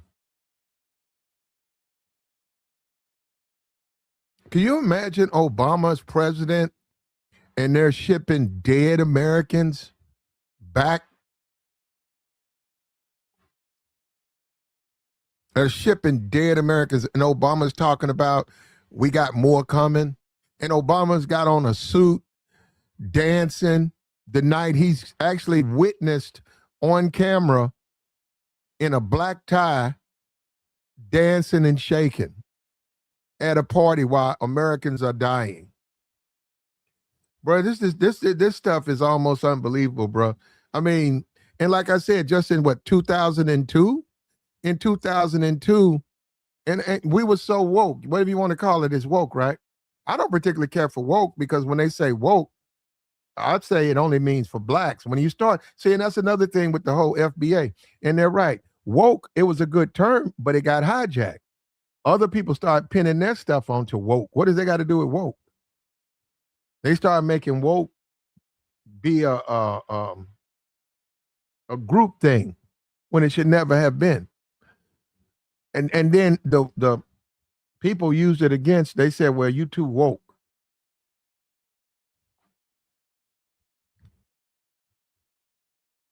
Had Trump put those figures on the face of a pre-existing, say, a black president, had he done that in 2000, he would have had to step down. He would have had, yep, as a president. We're a different country now, just 20 years. We are a different country. We didn't used to be like this. Now you got people who want you to believe lies, just outright lies, as a show of your patriotism. And of course, none of those people have ever served. None of those people have ever served their country. They're too scared to serve their country. They're cowards. Yet they demand you believe every lie that's told from this administration, or some kind of way you're not as patriotic as them. So they can go and put Trump and MAGA signs and Trump flags all on their truck and walk around with a MAGA suit and Trump this, Trump that, and that makes them a patriot. If you question one word from the administration, you're not paid. This is the world we live in now. This is just the truth. This is the absolute truth. I want Trump to bring the soldiers back. I would like for Trump to bring them back home. That's what I want him to do. So this is Trump's Vietnam. I would love for Donald Trump to bring the soldiers back home where they belong, in America. You've made your point. You've struck. You've caused enough damage. Now bring him back. You was trying to make peace with him. He didn't refuse it. So just leave. Leave and check with Israel. Say, okay, I checked with you in a couple. Hold up, man. I'll see you in a minute or two. Check over there about a month later and say, you done? He'd probably be done after then.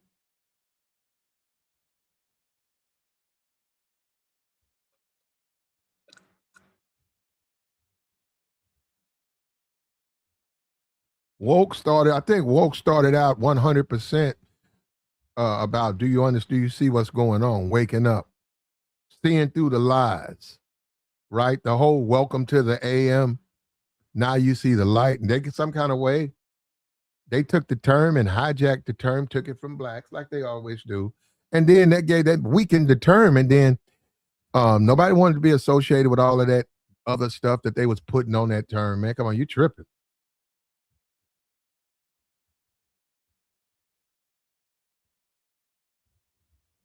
Well, my problem is the body count. He said this is Trump's Vietnam. My problem, absolute problem, is the body count. The body count that's going to be amassed under this situation. It's not good. Like, share, support, man. We got the join link posted, man. We'll take your thoughts. Do we even know who the leader of Iran was or is? Do we even know that? Do you know he's not in a bunker in China somewhere operating this whole entire conflict? We don't know.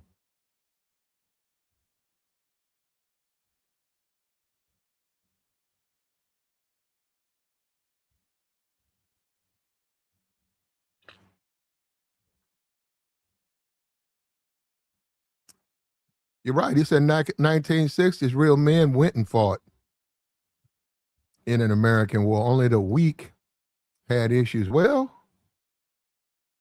I get you on that, man, but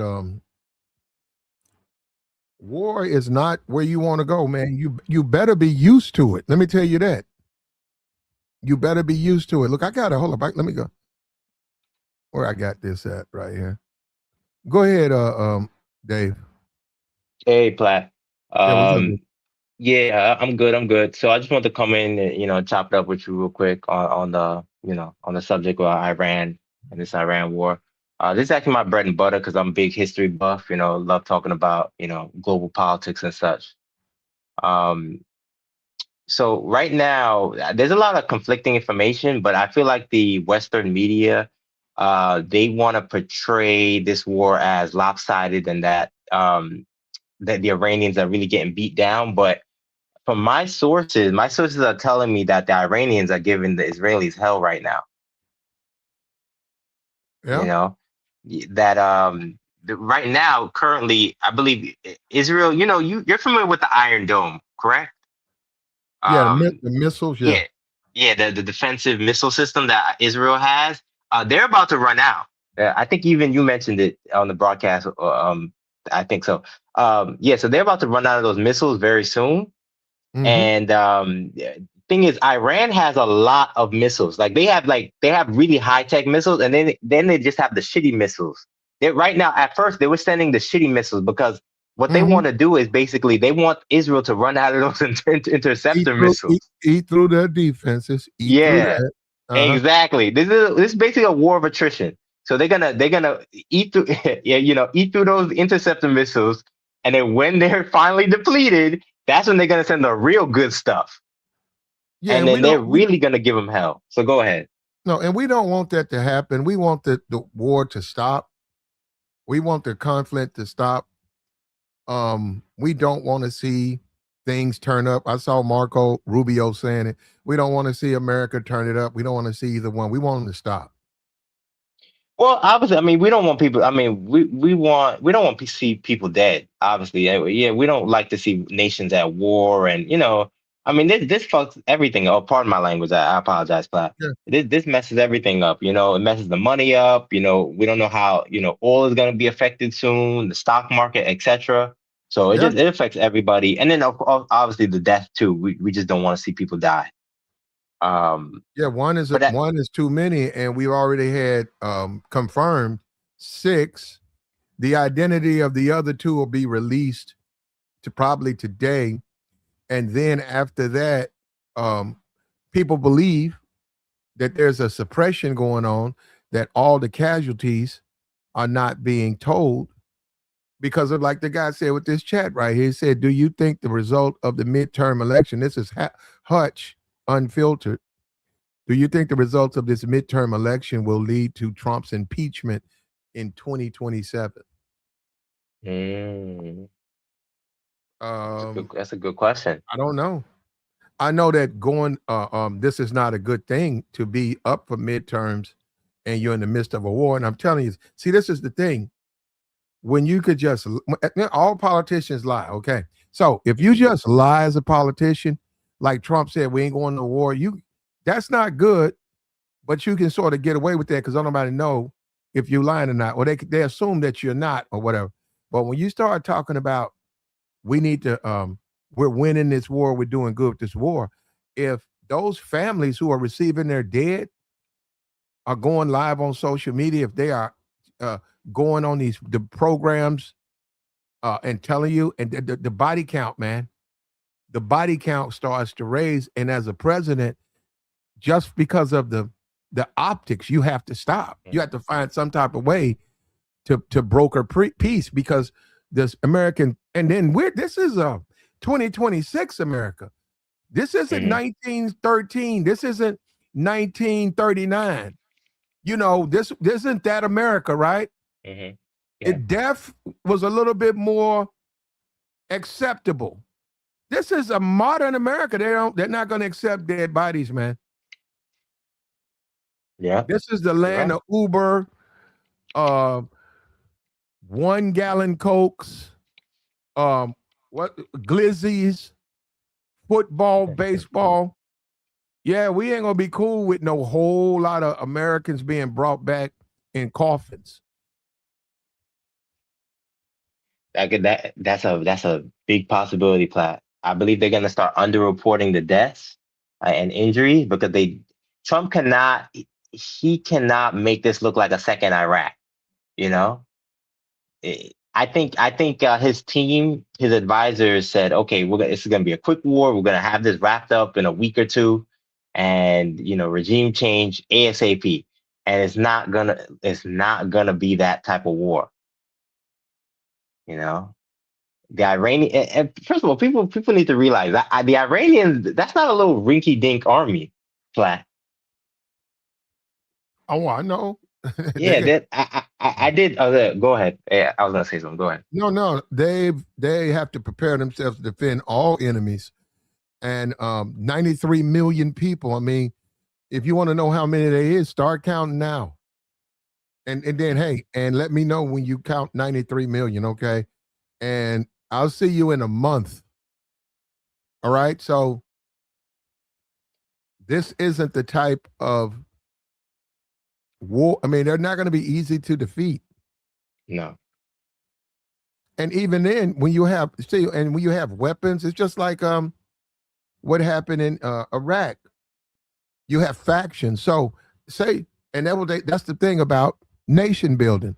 When you have a war, when you destabilize leadership, you wind up having to try to become the leader or trying to install a leader. In the process, you have factions, rebels. It's like a civil war, whatever. You have internal conflicts, and these people have weapons now. These people have been armed. They're not just random people. No, they have weapons, and they're going toward, especially Americans. You over there, you got American company over there, you trying to do repairs. They'll just shoot you. Yeah. So and they're trying to destabilize the country again. So you do the nation building. That's what we're supposed to be. We learned our lesson with Iraq, right? I don't think we learned our lesson. I don't think we learned our lesson at all, man. I don't, man. And do you think that's the leader they say that they got? Do you think that's him? What's his name? Khamenei, right? Yeah. That picture to the left, is that him? Is that what you're asking? The leader of Iraq could easily be anywhere in a fortified bunker that's keeping up with everything on monitors. He could be, but I mean, that's the one thing. That's the one report. I actually believe he is dead, but I mean, it's a possibility that it could be false information. But I mean, because we don't know. That's my whole point. We don't know. We're saying that we know, but we don't know. And he said, Diamond said, I think so. She's in the chat and she agrees with me. We don't know that, man. Yeah, we don't know who those guys are. And they're going to, after the Saddam Hussein, believe me, the real leader of Iraq, he ain't even in Iraq. That's a figurehead right there. They got him. Mm-hmm. But we don't know who the real leader is. Because they said they thought when they knocked out the leadership that they would roll over, and show them their tummies, right? They still firing them drones off. They still popping them drones. Somebody's still leading that. Somebody's commanding that. Somebody still got the green light on that.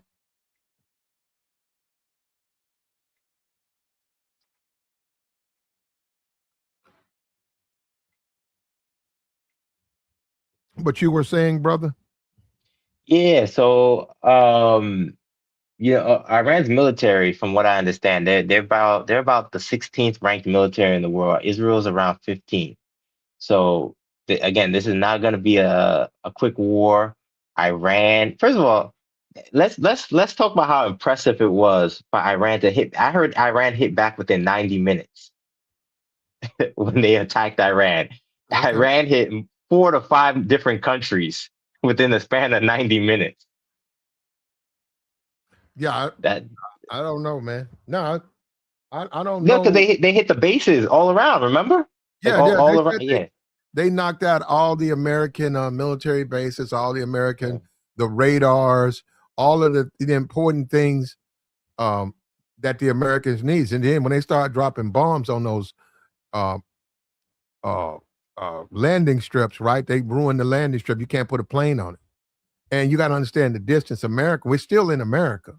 So you need to find a place where you can do your operations. Spain turned them down. And I think Europe is turning them down because it's an unpopular war and it was an attack. They're not backing them up. So that really hurts the United States because they can't really do the war thing because of their location. Because how long do you think it gets on an aircraft carrier? How long do you think it takes to get to Iran? Long time. I mean, yeah. I mean that aircraft carrier. It was coming from the U.S. or was it coming from another like global base? Well, they only have a handful of those, and those things take 10, 12 years to make. So if you start losing those things, that's why we was able to recover doing Pearl Harbor. It was coincidence. Our biggest carriers were out at sea. So when the Japanese attacked Pearl Harbor, they took down a bunch of ships. They caused a lot of damage. But we was fortunate that we still had like 3, 4, 5 couriers, aircraft carriers with planes that didn't get hit. And that matched. So then we said, okay, they struck us. Now we're going to strike them. Yeah. And then you know about the and the war. It still was a war. It was a fight back and forth. And had we not had the nuclear weapon, fat boy or whatever, fat man, little boy, had we not had that, and that was Albert. Albert came from what, Germany? He was an immigrant, right? He was a tether. So no, I'm joking. Anyhow, he came from Europe. He came from Europe, and the science he was working on, he was finna give to them, but then he gave it to America, showed America all his EMs, showed them how to make the bomb. They made the bomb, and that turned the whole direction of the war. Yeah. It was actually Albert Einstein that he told the United States that, hey, Germany's going to start working on this bomb and you guys need to like put the pressure on let's get started. Yeah. So like to say, man, this is very unfortunate. I think this war is for the wrong reasons. Yeah, I don't agree with this war at all. Like, I don't like seeing the Iranians attack. I don't. Again, I'm not believing Trump. No, you can't say that, man. You're not a patriot. No, I am a patriot. I love America, Trump. You gotta support, blindly accept everything they say and what they do. Oh, come on now, Platt. you saying you're a patriot? I am a patriot. So you believe everything? You support everything? No, with everything. I don't. No, I actually am a patriot though, because I'm not like I don't have a bunch of MAGA. I don't have a bunch of Trump stickers in my yard and MAGA hats and telling the world, hey, I'm black and I'm MAGA. I don't know what that means, but it's supposed to mean something, right? I actually served my country. That's why I look down at dumb niggas who think that they are patriots because they have on MAGA hats or they voted for Trump. I say, you dumb nigga. I'm a true patriot. You're not, you dumb nigga. They don't even know nothing about politics. You got all these guys on YouTube, these so-called conservative parties. They're a bunch of dummies. They don't even know what they're talking about. I'm the most patriotic thing in America. I don't have nothing. I don't have to prove. I don't have to. When you're a real patriot, you don't have to prove it. You have to wear no pins and no shit like that. I mean, a lot of these dudes just brainwashed. They brainwashed dumb niggas, and it's sad to see the way they eat all of the propaganda coming from Trump. Every bit of propaganda, they just consume it. Oh, Fox News said we doing good in the war. I saw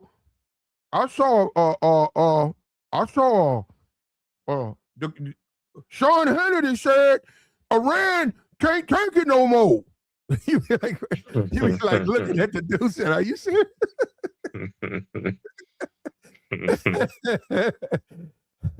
Yeah, yeah, they go by Fox News. Yeah. Man. Well, we'll see though. I mean, let them lie, but we'll see. When those dead bodies start to show up. Now, those are patriots. U.S. service member who are dying, killed in action. Those are that's a patriot. Not how many, whether you're a Democrat or a Republican, no matter how much you dress up your car or your front yard or your YouTube page or your social Facebook page, you got all of these pictures, how much you tweet and tweet and tweet. The service members who are returning from war, those are true patriots because they actually gave up something. They're risking their lives over there. And my prayers are with them, and their families. Yeah. But Platt, buckle up. This is going to be a long war. Don't think this is going to be a short war. So I don't see how you can believe that that's the leader of Iraq, though. I mean, Iran. Iran. Again, he could be dead. There's a strong possibility he is dead, but you never know that it could be false information just to mislead the United States and Israel. But you see what I'm saying? That's the genius of it. Yeah, it's always a possibility. Body doubles. That's always been, especially in those situations. You have a body double. You have a couple of doubles. You the actual true mastermind you never see. They're in a concealed bunker somewhere, probably in a different country. They wear disguises.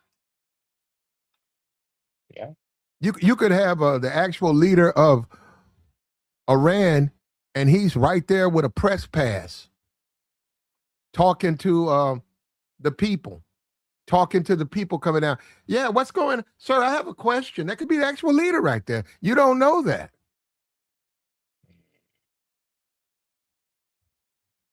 Oh, we got a super chat. Look, appreciate it. It says the leader they wanted, Hamani, is deleted, but the leaders of war in Iraq is obviously alive. We got too many leaders that lost war, that love war, not diplomacy. Yeah. You're right. And this is the first drone war. No, I'm talking about these, all of this, like the cell phones, the advanced technology, the AI, what we're existing now. This is one of the first drone wars. Like this is, if there was another 50 years, there would be no American couches. There would be no reason to put human beings in the line of fire. This would all be drones. All of this. Yeah. It would be like a video game. Yeah.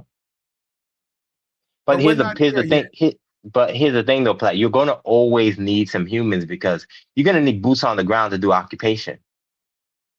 And that's the problem. That's why, and that's our problem as America. Do we want to go through that again? We just did that in Iraq. Now we want to do it in Iran, and Iran's bigger. Iran's bigger. I heard their landscape is really terrible, for occupation. They have terrible landscape. It's in rock. It's rocky. That whole Middle East thing. Right? Yeah, it ain't my thing, man. And if you was go over there as an American, as a peacekeeper, you still gotta keep one eye. You gotta sleep with one eye open because you don't know what those people are gonna do. Yeah, suicide bombing. You never know what can happen. Yeah, you're right. So that's how would you feel good? Okay, you getting money, but you'll never spend it. They say, hey, go to Iraq and work for this construction company. We're going to pay you $10,000 a month. You say, oh, hell yeah, I'm with that. And you over there driving a bulldozer, and you might make $30,000, but next thing you know, you catch a Iraqi flag, a Iranian flag missile or whatever, a piece of metal through you, and then your people, they're sending your body back home, and you said, you got your 30. You probably wouldn't even get. They probably wouldn't even. They probably wouldn't even pay you, man. They're gonna send your body back home. But Platt, you see, Trump will still take credit because he'll say, you see, I just created some new American jobs. Go overseas to Iraq and do some of these jobs. He said, And Aki TV says white people deserve their own country that has its own white military and white money system, blockchain, where whites can pay taxes into their own country and not have to pay any Jews or blacks. well, Pat, you did mention you want like a white supremacist to come up or something like that to Yeah, talk yeah. about. Hit That's the link. your white supremacist right there. Hit the link, bro. Hit the link.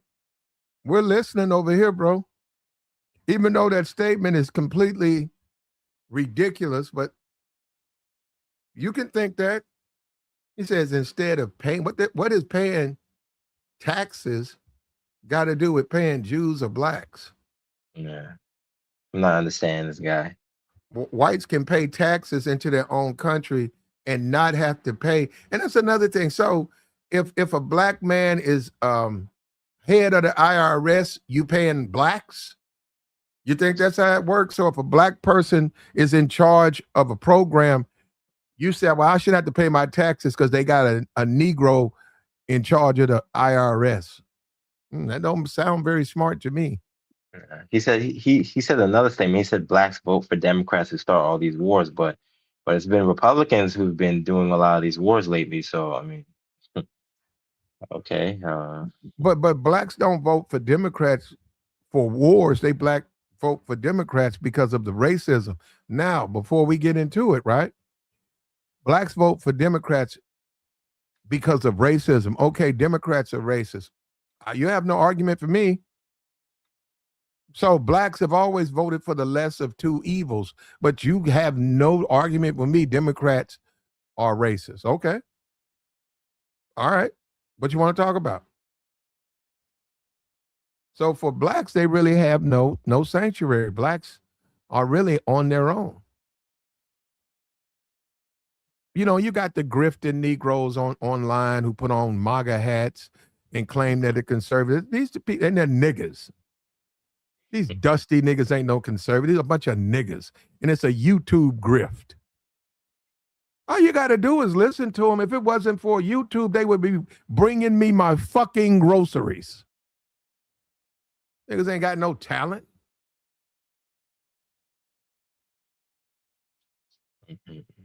Yeah. Like, share, support. Hey, Mr. Supremacist, why don't you hit the link? See, and I'm telling you, this has always been them. They're cowards. They're cowards because they can't justify it. They're afraid when they get called out, they know they're going to look stupid and they can't justify the racism and the lies. So they hide in the chat box. Yeah. Right. So, Platt, I do want to address something you mentioned on another broadcast about the reparations. Yeah, I don't think we should have black people waiting around for reparations because it honestly, if it's gonna happen, it would have happened already. It would have happened already. I know you're gonna disagree with me, Platt. Yeah. You hear that? Wow. Dave said blacks don't deserve reparations. No, Wow. hold on. You twisted it now, Platt. I didn't say it like that. I didn't say it like that though. I didn't phrase it like that. I said blacks are definitely deserving of reparations, but I mean, don't hold your breath. Basically, is what I'm saying. Like it's not going to come Are anytime you one of soon. those people who you're for reparations for slaves, but not reparations for like these current descendants of slaves, but you support them for slaves?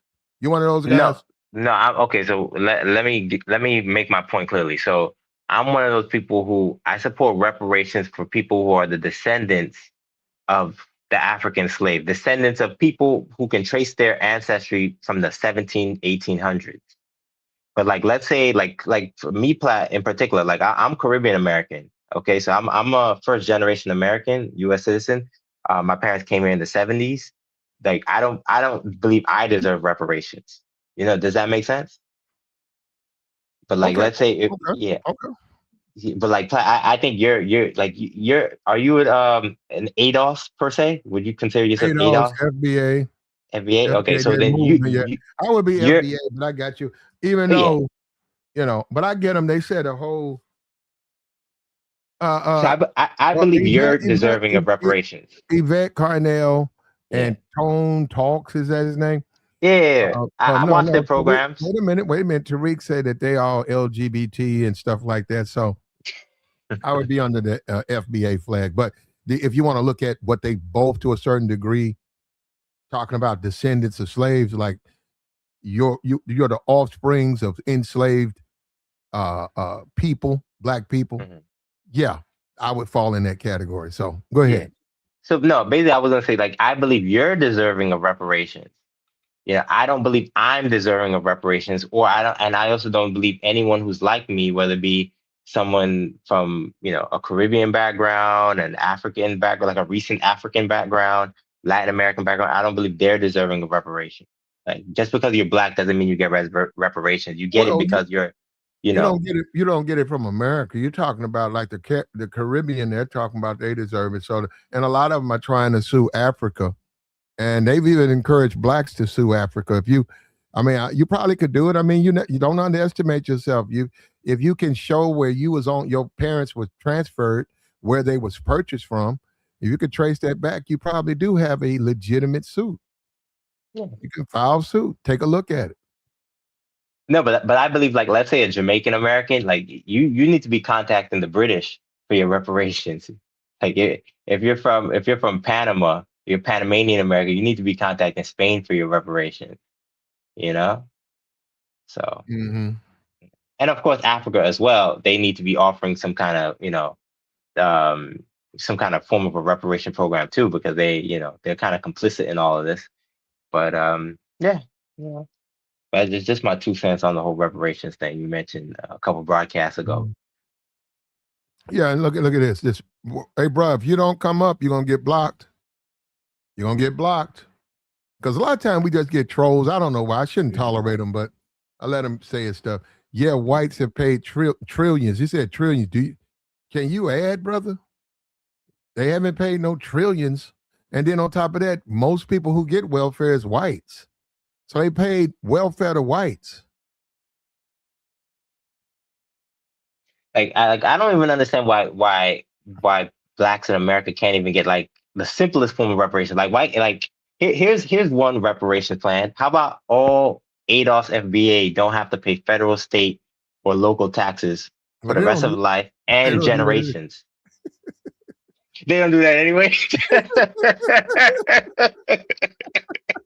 That's funny, Flat. All right.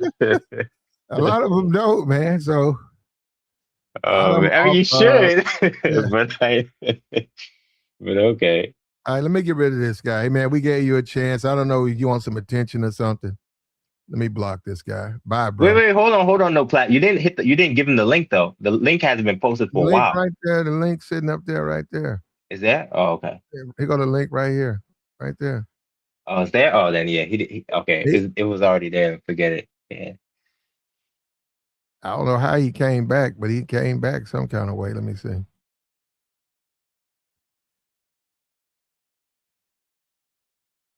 Yeah, I don't know. These people, they do all of this. It don't even matter, man. I could leave him in there. It's just that he's boring. He's boring. It's like he's just spewing things, and they're not, like, it just does. Some of the stuff he says just doesn't make logical sense. I don't think he's trying to do that. I think he just has a lot of resentment. A lot of these people, when you talk about black fatigue, a lot of that came from they've been bullied by black. Look, I understand my people, man. And see, this is if they would shut up and listen, they'll see that you might agree with them on a lot of stuff. They've been bullied by black people. I've seen that. I've seen white people get bullied by black people. I've seen black people get bullied by black people. They've been mistreated. So because they was refused to stand up for themselves, the only way they can retaliate is quote unquote hate on black people, deny them stuff, enjoy when a police violates them. So, and that's a coward's way to try to get some type of revenge toward the people that he don't like. Plus they fall into hate. They fall to that because they got embarrassed, they got humiliated, they got dogged out, and now they have a seething resistment. They don't like none of them, all of them the same. But it's really that one black person, one black woman that called them out at the mall, talked loud to them, talked down to them. And the sisterhood, brother, come on. Sisterhood is something else, bro. Yeah. You got to deal with the sisterhood via smoke signals, because you will immediately be cited as wrong as a man. You go talking to them, hey, did you do what you said you're going to do? Hey, you raise your voice to me. So what are you talking about? I'm just saying, no, you didn't do your job. That's what you're talking about. You're trying to switch it. And That's at the world we live in. one point I want to make though, Platt, not to cut you off. I'll let you finish your point.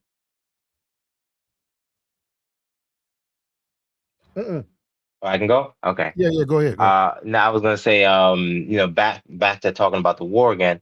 One thing the U.S. and Israel kind of miscalculated, they were hoping that the Iranians themselves were going to rise up and kind of topple the government as these strikes were coming in.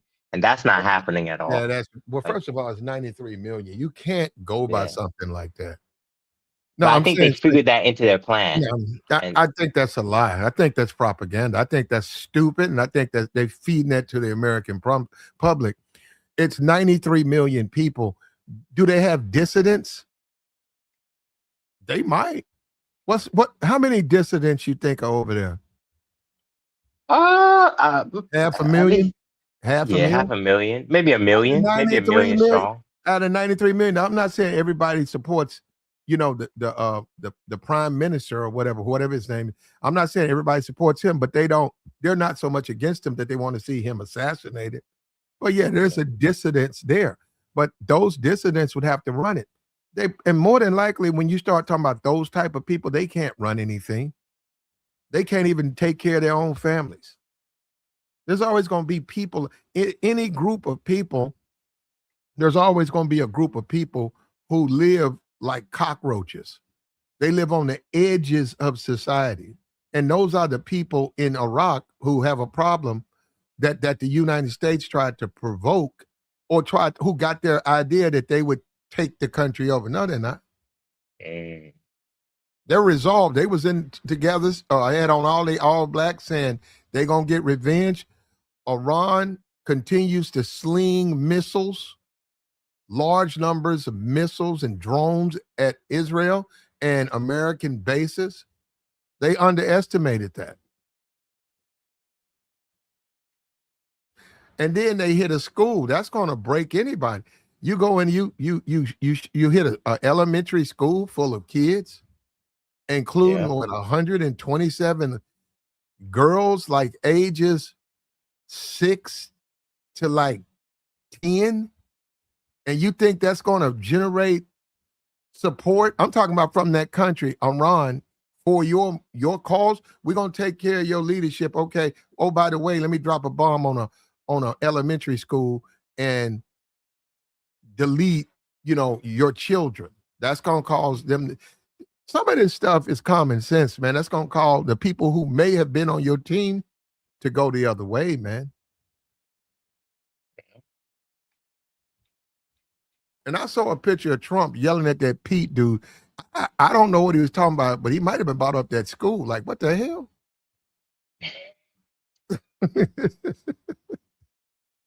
He probably said, what the hell? How'd you hit a school? So sad, man. So sad. So sad. And we finna have gas prices.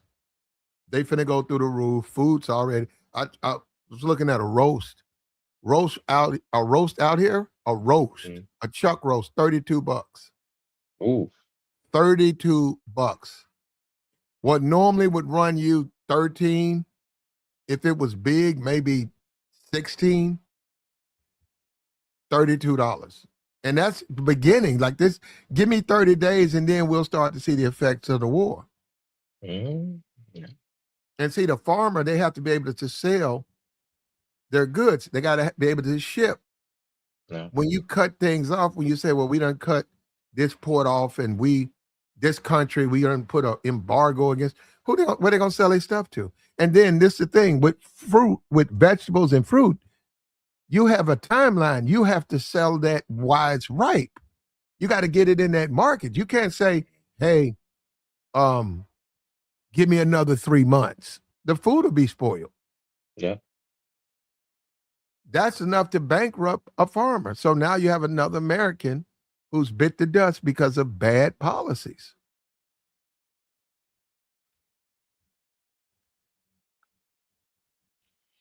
We got to pray, Platt.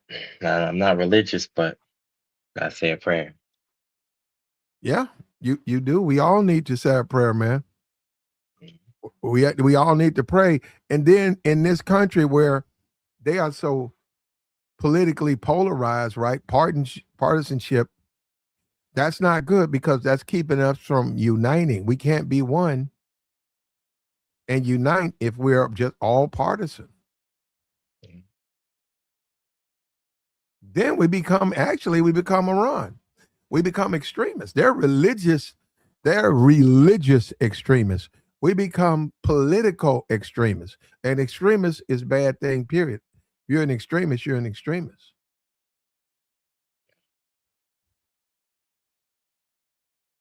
So they bombed a hospital and a school. And yes, and then people have to question, right?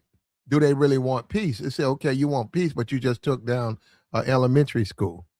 You want peace, but you just sent a missile into a hospital. Do you really want peace, or you really want to destroy us? And that's what they're looking at. And they're right, though, Platt, because, okay, we're American, Platt, and obviously we want to support our President Trump. We want to support the U.S. government, but we have to call it how we see it. You know, from the Iranians' point of view, you know, for the last couple of weeks, Trump has basically been saying, oh, the talks are going good. We're going in a good direction. Yeah, it's not going as fast as we'd like. Basically, all of it was a lie. They were building up this plan to do these attacks for weeks. All of these last talks were just a lie. They were buying time. The Americans and Israelis were buying time. Well, that's not what we elected Trump for, though. That's the hypocrisy. He got elected saying he wasn't for a war. Now, let me say this. Iran, right? They're not the only, okay, they don't have a nuclear weapon. What about Pakistan? What about India? They got them. I could go on this. You could put a list up to all the countries who got nuclear weapons. North Korea, he went nuclear. North Korea. Let me see. Countries with nuclear weapons. Because once you see this, you'll see. Wait, Platt, I could list out the names of who has the nuclear weapons in the world. You want me to list them out? Yeah, go ahead. All right, so we know U.S. has it, Russia has it, China has it, France has it, the UK has it. France. Hold on, right there.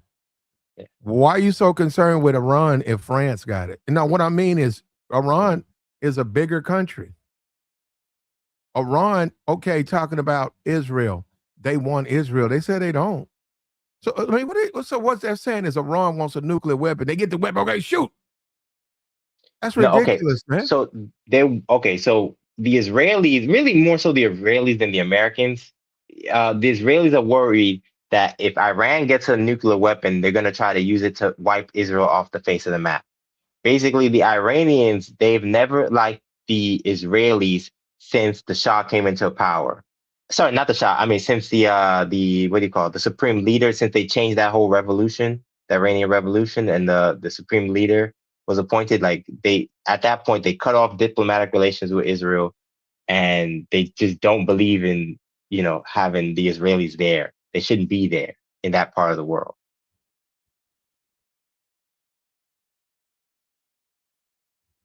So they're worried. Go ahead. No. One thing you got to watch out for is Russia. See, it's all politics, right? On the world stage, U.S. is losing its popularity, right? All of the foolishness, they're losing popularity. Plus, China and Russia, they're observing this. And if America looks weak, they can take advantage of America. Now, I'm an American citizen, tell you that. I would rather our defenses, our supplies stay in America. True. Okay, Iran and Iraq, Israel and Iran have a problem. What do you want me to do about it? That's y'all business. I got to defend my people. I got to defend my side. Well, they're going to shoot. They're going to hit us with a weapon. They're not going to. Well, okay, I got you. Well, they don't have one, do they? No. That's that's the dumbest shit. Oh, let's invade their country. On why? Because they're going to eventually hit. So you're going to do the same thing to them. Yeah, but keep reading off all those countries with nuclear weapons. Okay, so I just recap. Okay, so I said U.S., Russia, China, France, UK. And those 5 is very significant because those are the 5 countries on the UN Security Council. Okay, then we have India. India has nuclear weapons. Pakistan has nuclear weapons. So they say Israel has nuclear weapons, but they don't officially claim that they have it. But unofficially, they have nuclear weapons too. Actually, Platt. A lot of people don't know that. They just don't claim that they do. They have nuclear weapons. Yeah, A lot and of them. then North Korea as well. Now, basically, they're considered like a nuclear armed country now. So really about 9 countries in the world have nuclear weapons. Now, there's other countries that they have the capability of having a nuclear weapon. They just haven't gone with the process yet. Like Germany, if they want to, they could get a nuclear weapon. Japan, probably South Korea as well. Canada, maybe even Brazil. So a lot of countries have the capabilities that if they want to start the program, but they just haven't done it.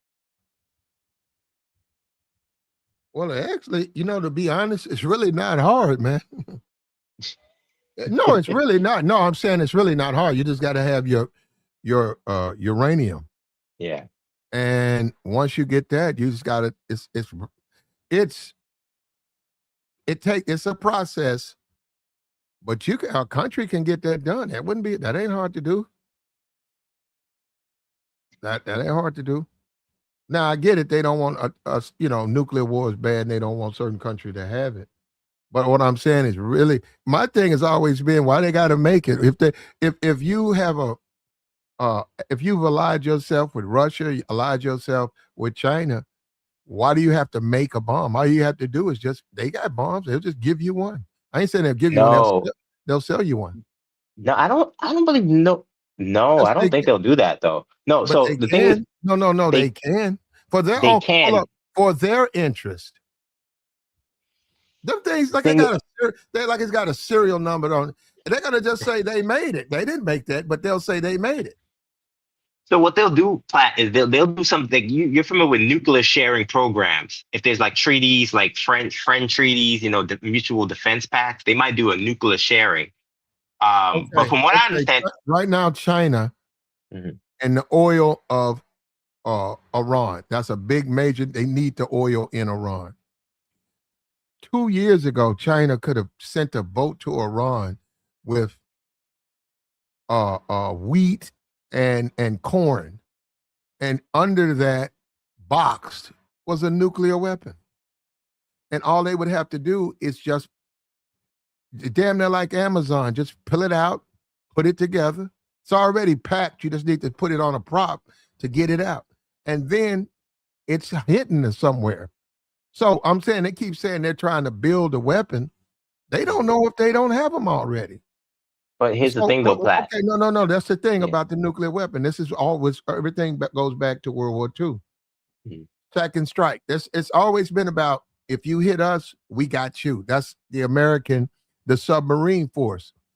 America tells Russia, all of them, well, if you strike us with a nuclear weapon, you ain't got to worry about it because we're going to dump our submarine supplies on you.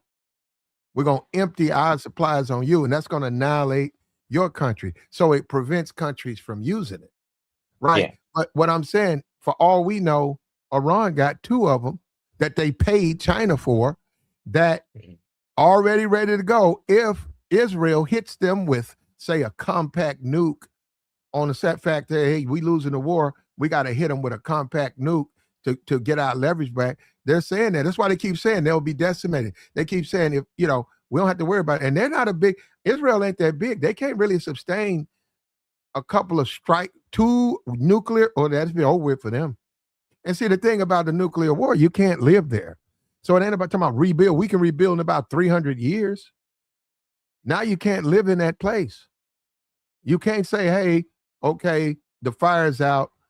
Now we can, nope, it's radioactive now. But here's the thing, though, Platt. Again, it's kind of like what you're saying. Like, countries really don't want to go to nuclear war. Like, nukes are really for defensive purposes.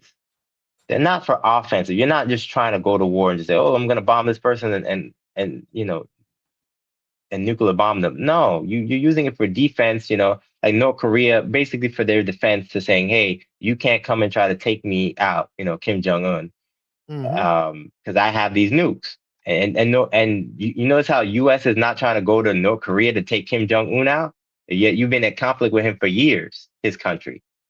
Mm-hmm. But you're trying to take Iran out. Why? Because they don't got nuclear weapons yet. And if you get a chance, and they do open it up, it depends.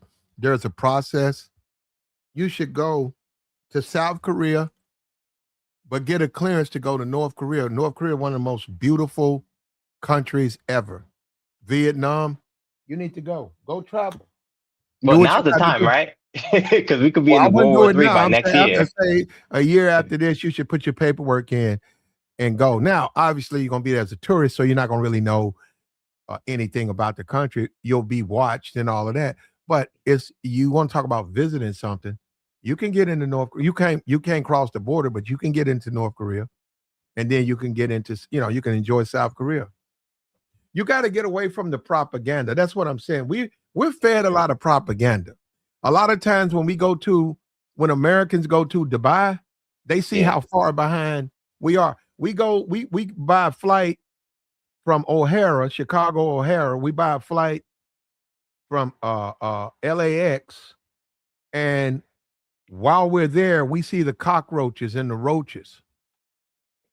We see the chip paint. We see that. We see the dust. And then we go to somewhere like Dubai and everything's pristine. And we see the beautiful buildings and the money. We see the way a part of the world lives that we don't think lives like that. And we see how far behind we are. Our infrastructure, we need to be over here. We don't need to be dropping no missiles on Iran. We need to be fixing the bridges here. Have you seen them? Go walk around yourself. I can go, I might do that. You can see the rust. You can see the bolts are rusted out. You can see the cracked concrete. You can see cracks in the concrete. These are our bridges. These are things we need every day. And we don't want to fix them till what? They fall down? I just saw two cars fall into a pothole a couple of days ago. They were at a stoplight. Both of those cars went in a pothole.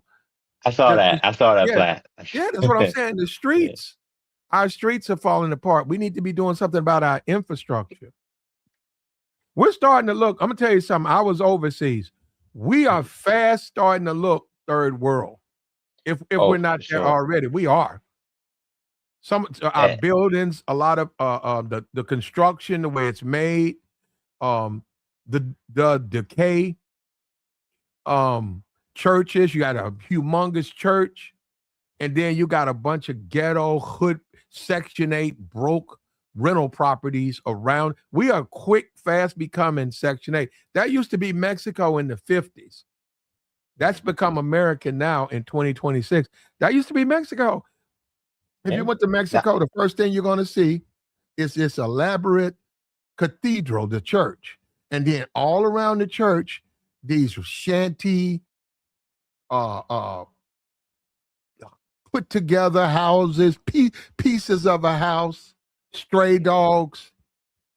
But the church got all the money, and the churches. That's America now, man. That has become America. I don't want to be a conspiracy theorist, Platt, but you're absolutely correct. Like I have a theory that America is going to be like a Latin American country probably within the next 50 years or so. there's like basically when I say like a Latin American country, like because you traveled a lot, like I have, I assume. Um, if you go to like a Latin American country, there's a lot of poverty. There's like a small wealthy class, you know, somewhat of a middle class, but a large percentage of the population is in poverty, and they want to turn America into that. For And- a long time, America has had a big middle class. Like we've been very fortunate, but yeah. we never had to live like certain parts of the world. Like, because I travel Plat, like I've been to Colombia. There's a lot of poverty there. Like obviously there's poverty in America, but it's not like that. And see, when you talk about slavery, right? Yeah. The thing about slavery was it was illegal. It was against the law to educate a slave. Why? Yeah. Why do they care, right? Well, they care because the slave will start to know he's not a slave. What happens then? He becomes rebellious. And then he becomes what? A threat to the system we've built, the system of dominance. His place is where we put him. We're not going to educate you. We're going to feed you what we feed you, and we're going to beat you when you disagree with it. You're going to learn that's the way the world works. We don't need you to think. We need you to work. So, and America co-signed, they said, that's how we want you to, that's how we got to treat these blacks. We don't need them to be running for office. That's what I'm saying. All of this equality. What you got black people talking, they want to be president. You got black people out here trying to run for senator. You got black people out here, O.J. Simpson. You got O.J. Simpson taking his money. What's wrong with that nigga? What's wrong with a nigga? You better take your money and buy you some Jordans. You better buy you some shoes. You better buy you a suit. He took his money and gave it to his lawyers. What's wrong with that Negro? The system's for us, not you, Negro. How dare you take your money and pay your lawyers and beat a crime, beat a charge? And that's when they pushed that. They said, what's wrong with this country? We've moved. What's happened to us? We've lost our way. We're not the same America we used to be. Obama. What the hell? Mixed man in office. We've lost our way.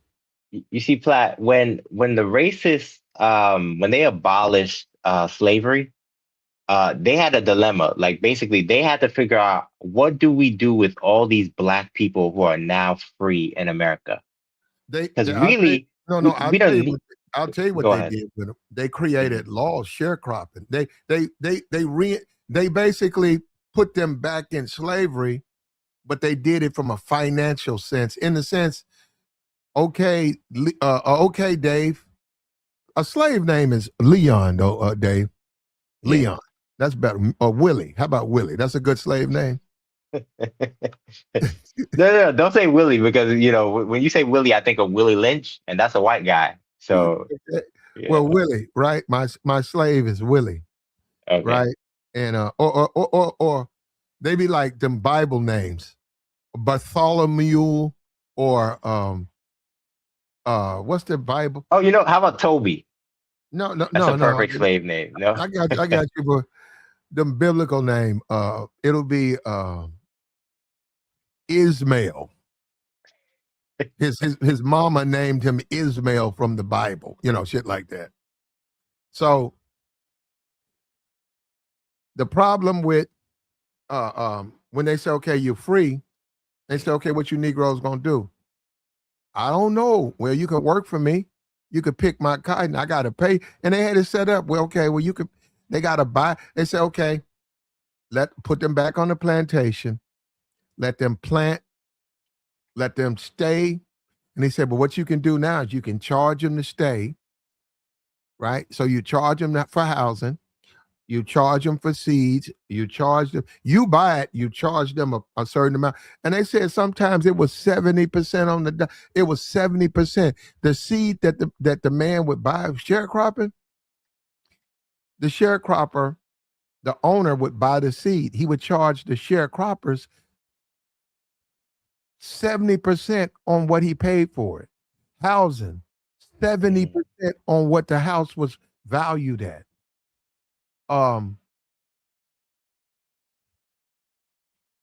Then came the labor, right? They did all the labor, and then they had to produce the product. The product was there. He charged them for everything. Then, because it was illegal for them to sell it, he had to sell it. And they said oftentimes those people would just run off with the money. He said they might do it for a year. Also, you signed a contract, you couldn't leave. So the man who owns the property could just run off with the money. And what they did that a lot. And a lot of times they shorted them because they had the only thing they had was the NAACP would send a lawyer out. And that's what they didn't like. They didn't like those Negroes coming around asking questions. Who's this uppity Negro? Who is this uppity Negro coming around here talking to my these my sharecroppers? This is Leroy and this is Dave. They work for me. Who are you? How the hell you gonna come on here interfering with my business? That was common, man. If it wasn't for those lawyers, and a lot of black people were going through these things and becoming better, they would come down there and help those people, man. And they would say, well, you have a contract, sir. Sir, by the contract that you signed, you have not paid this family. This family's been here for 3 years. And they say for the last 2 years, you have only paid them half of what you agreed to. Well, those are my people. Those are my people. I understand. I'll pay them. No, sir, you need to pay them now. This man has a family. They ain't like that. What? Who the hell do you think that? They didn't like that. They didn't like that. They didn't like that. They didn't like that. And now we at war, and they telling you how to think. They telling the Negro. They feeding the Negro propaganda, and he's eating up every bit of it. They say the white supremacists know the Negro's a dummy. They know they can feed him propaganda, and he'll fall for it. He'll fall for every bit of it. Let's build the Fox News, and let's get these Negroes. These Negroes gonna listen to every lie we tell. They ain't gonna question it. Oh, the woman who got shot in the face in Minnesota. Oh, the man who got a whole clip put in his back. They'll tell the Negro anything, bro. And the Negro will believe it. Yes, sir. Master said it was a good shoot. Now, come here now. You need to shut up. We ain't trying to be no troublemakers. Master say it was a good shoot. What? Master say he gonna pay. We just saw that with tenderism. We just saw that with tenderism. That man took his movement, he took his buzz, and he took it from him. And then fired the man. And if it wasn't for social media, I just saw him, he got his own place now. He got his own, he cooking now, it's his. He got his own little meat factory, and everybody, people, black folks is small. This is small, but they going out there helping him make money in his older age. It just happened to him. They said, no, I'm going to trust him. They was talking about that, like, this man sitting up here, this man is business. No, this good white folk. My Master Tom, good white folk. Man, that man trademarked that man's tenderism phrase.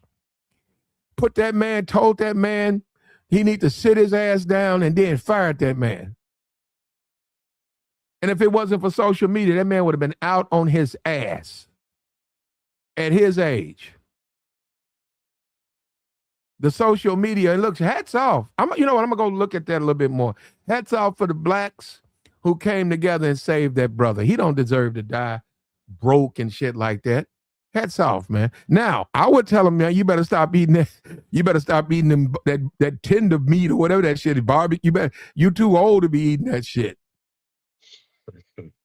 Yeah, that's cholesterol. That shit's very dangerous.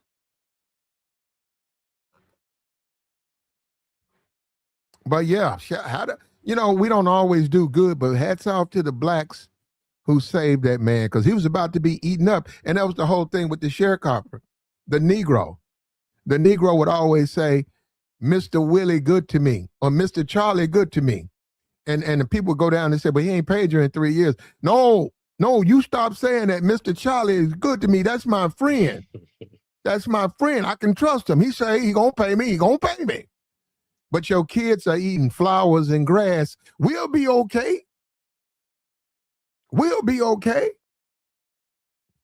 Mr. Charlie say, just trust him. I'm trusting Mr. Charlie. And we ate up with that even now. We was like that then. We like that now. We like that now.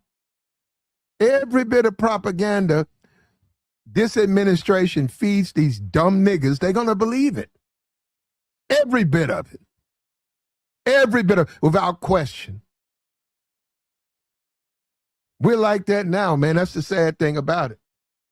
And it took a lot of black lawyers pro bono going out helping black people who are being taken advantage, just like we see with these content creators, and they just did it with Unc. They just did it with Mr. Tenderism Unc. They just saved him. He was embarrassed. He an old black man. He trusted this white dude. He did. He let him handle the money. He was like, yo, man, you ain't got to pay me no money. Well, you don't think I try to give you $3 on you? And that white man went down there, and that white man about money down there, he went down there. He trademarked that phrase. That white man looked at his Instagram. He looked at that. Oh, he looked at that brother. That brother got swag. That brother got soul. Mr. Tenderism got soul. That motherfucker said, yeah, I do it. Oh, damn. Look off the bone. Look at that. That motherfucker started going viral. That brother got soul. He saw that shit and he got mad. He got mad at the brother for being a brother. Ain't that something? You can't even be a brother. See, you guys keep thinking things change. It's just like those Brer Rabbit cartoons. The same thing. Brer Rabbit was like, man, why you? He had to play the game. You right? Hey, Mr. Willie, if we feed, he would say shit because he wanted it anyhow. And Mr. Willie would do. He would say something like, if we throw all those carrots in the ocean, in the pond, we can get rid of them, Mr. Willie. We don't have to worry about them going bad. And they show the master, he throw them in the pond. Or he'll have him do it, and then he'll go get the fish. And then they'll show, I'm just saying, I know it's a rabbit. I'm just talking about these different stories. They show him go get 2-3 fish because the carrots that he didn't pay for brought the fish up. And then he would be over there eating him a big old fish, laughing at the master. The master would be looking stupid. But he couldn't make that a black man, which is what it was about. And Mr. Tenderism, man, I mean, you good people though, man. Mr. Tenderism, you're a good man. I ain't gonna make fun of you, man. You good, man. Ain't nothing wrong with loving people and caring for people, who've been good to you, man. You ain't did nothing wrong. You ain't good, but I will. If I get a chance, I'm gonna find out where he got his shop. I'm gonna go through there and give me a plate, man. So, Platt, I got a question for you. Would you, as someone who you've formerly served in the U.S. military, I believe you're a proud veteran, and you probably. I got my 2 years of college. I got my military service. I'm a business owner. I've also done a lot of work in entertainment. I'm a jack of all trades, bro. Including this YouTube. I haven't even brought up the YouTube thing. And I haven't even brought up this podcasting thing. Yeah, I'm a jack of all trades, brother. Go ahead. Yeah, now I was gonna say, would you encourage young Black Americans to join the military, the way you're seeing the military being used in all these conflicts around the world? I would encourage them to go to school, but go to school with a purpose. All of these general degrees and stuff like that, know what you want to do. I would encourage them to take a look at the landscape and see what's best for them. For some people, the military is what's best for them, depending on their support. But for some people, they can sit back and think, okay, what decision do I need to make at this point in my life? And my thing, and I would tell any person, you need to hook on to Google. Yeah. And what I mean by that, you need to attach yourself to Google because it's a corporation that's not going anywhere. And once you get in good, and you need to find out, I want to work at Google, man, that Google gonna pay you. You want to talk about big money, he'll pay you. You in the video games, you in the computers, go do that and then work for Google. IT and stuff. IT pretty much is IT is high paying, right? But it's pretty much commonplace now. Mhm. But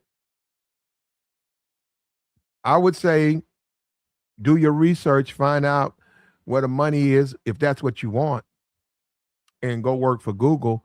And when you're in school, getting all your classes because you want a degree in what is making money at Google, you need to make sure you reach out to them so they can come and recruit you. More than likely, if you're doing good, they're going to recruit you.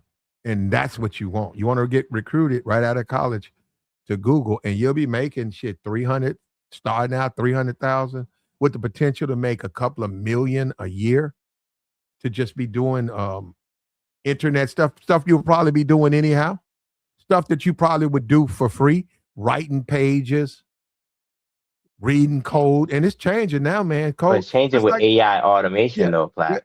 AI, yeah. Now AI has created the idiot. The idiot now can do good on social media. AI for look for me. I got to do all the Photoshop. I don't have to do that now because of AI. I don't have to do none of that. I have to do none of that. Now the video editing, I don't do that on, but you can. You can. And I'm saying all of that stuff, which is extremely tedious and time consuming, right?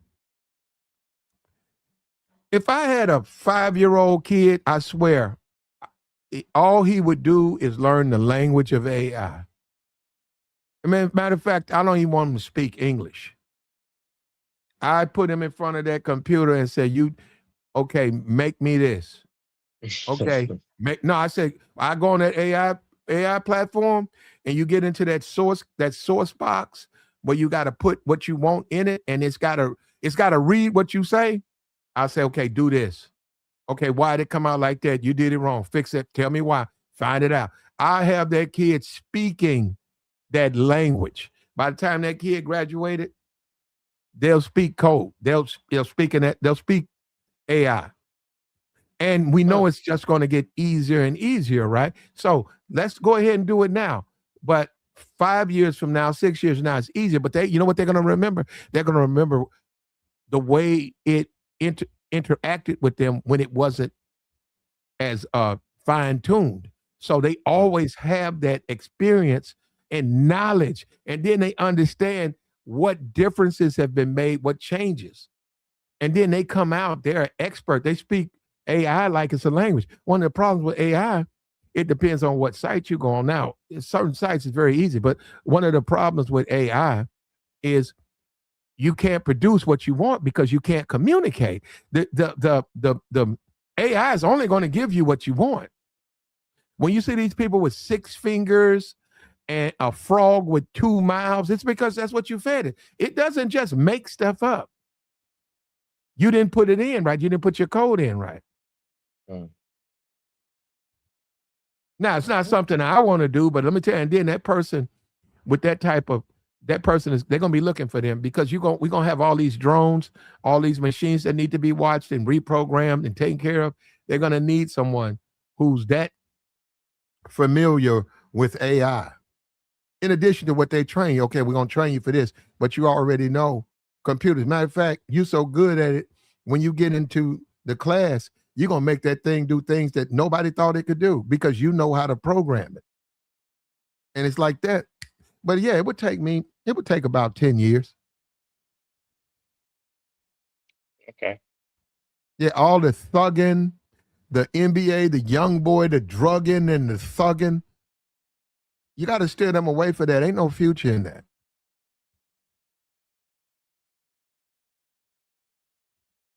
And we believe that we did not get, allegedly, we believe they didn't get the leader of Iraq. We believe that man's still alive.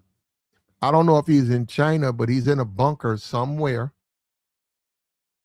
And he's watching that war. He's guiding everything. And some people have suggested that China, when those drones take off, China's looking at every drone, and China's using satellite technology to make targets.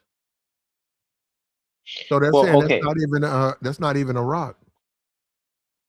Well, I I mean, can say for hold on, sure, hold on, hold on. Iran got a lot of. Go ahead. No, I meant Iran. Go ahead, brother. Yeah. No, Iran got a lot of military technology from China. Like they got the radars. Yeah, so they got, since the last war, the last attack, the 12-day war, Iran beefed up a little bit of their infrastructure and their military capabilities. And so they got a lot of equipment from China. So China is helping to a certain extent.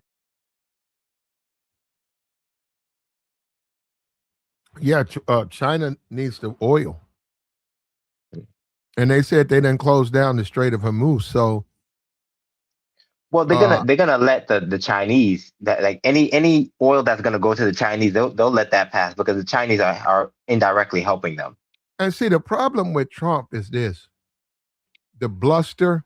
They're, it's gonna be. I'm gonna say this right now. It's the body count. It ain't even. He can beat his chest, and yeah, we are a mighty country. We're America, Mhm. right? But the bluster with the dead bodies, it don't work. Most presidents don't use bluster. They'll do a little saber rattling, but not a lot. They will let countries know, well, we can defeat. But see, Trump is a very uh, um, boastful individual. I don't know how this is going to play out because, like I said, you're going to have a weekly delivery of American bodies who've been mangled and dismembered because of this military conflict. And I don't know if that's going to play good with someone declaring victory. It's almost like with Bush saying mission accomplished, and we wind Yeah. up staying there 20 years. Yeah. Again, the real bodies will start to pile up when we do boots on the ground. Eventually, if we want to do a regime change, we're gonna have to do boots on the ground. We already So well, we got a regime change in the sense of the puppets. yeah, I mean, yeah, because allegedly, again, if he's dead, allegedly, if he died, um, then yeah, there's gonna be a new leader, and hopefully he'll start to play ball, with the Americans and the Israelis. Um,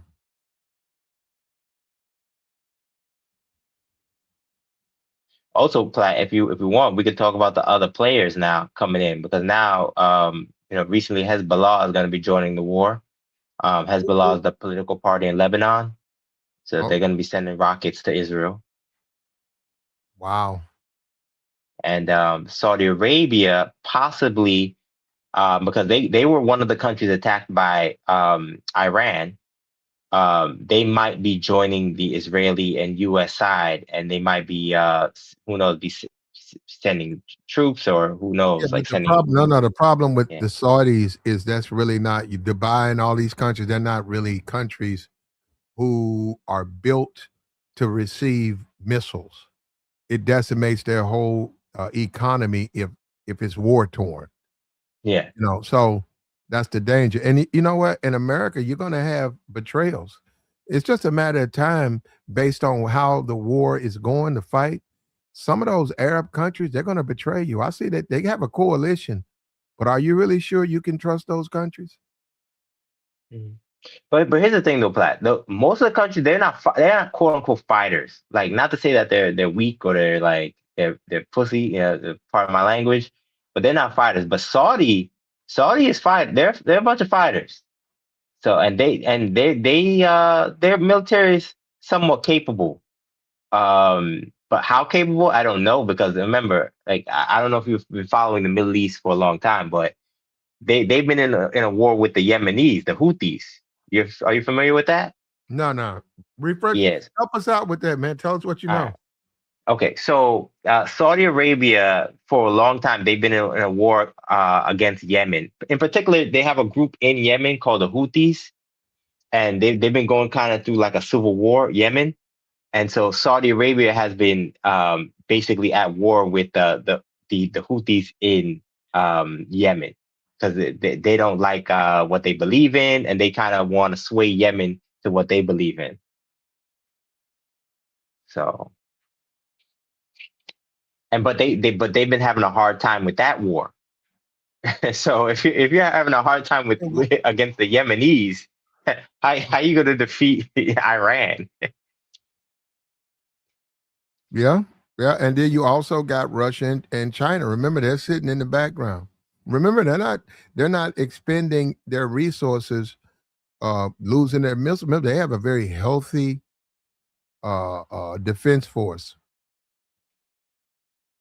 So you have to listen to your generals. They said Trump didn't listen to his generals. And that's an ego thing. So, and that's fine. This is his country in the sense he's the president, but your ego, got to take your ego out of it. You got to let those people who are experts at what they do what they do. You can't just jump out there and say, well, I'm going to hit them for about 3 days and then they're going to quit and I'm going to make a deal. This ain't a business, man. It's different. Mhm. Like this is not like he thought he was dealing with Venezuela again. Oh, I'm gonna just come in, I'm gonna take out the leader, and it's gonna be all good. No, this is not that type of country. This is not that I don't know who's advising him, his military advisors. No. And Iran is doing everything they told us they were gonna do. They said that if they're attacked again, basically, they will be attacking all the U.S. Like assets in the region, and that's what they did. They attacked all the countries that are hosting U.S. bases or U.S. agents, intelligence agents. Mm-hmm.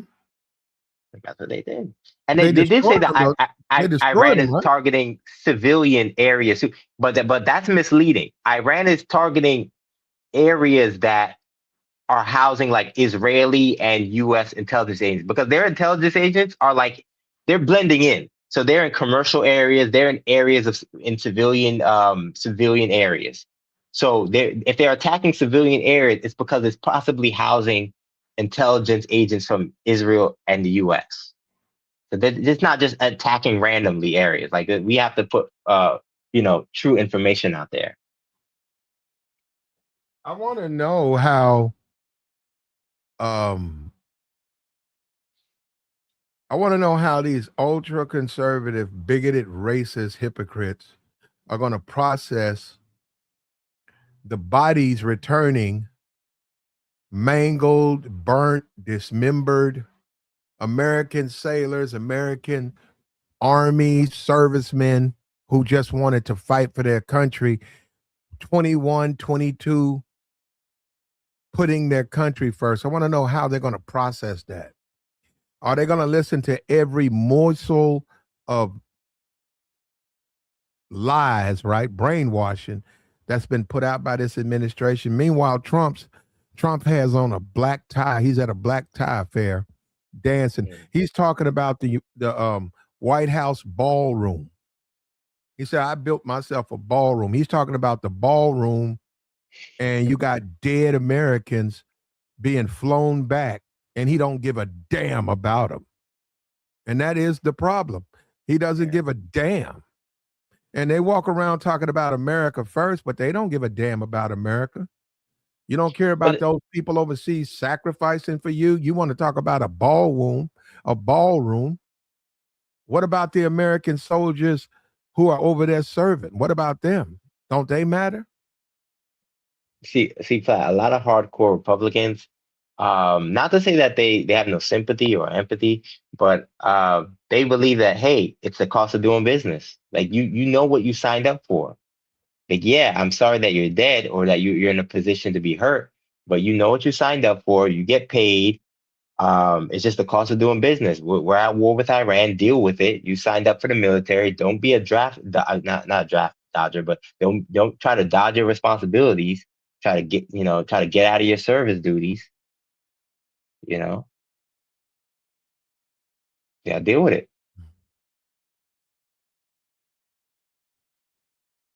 Yeah, and we don't even know if we got this guy. That's the thing about it. We know they want to spike the football, but we don't even know if we were successful with this Ayatollah guy. For all we know, that guy's sitting around in China right now in an enforced, reinforced, fortified bunker. He's got a layout of computer screens.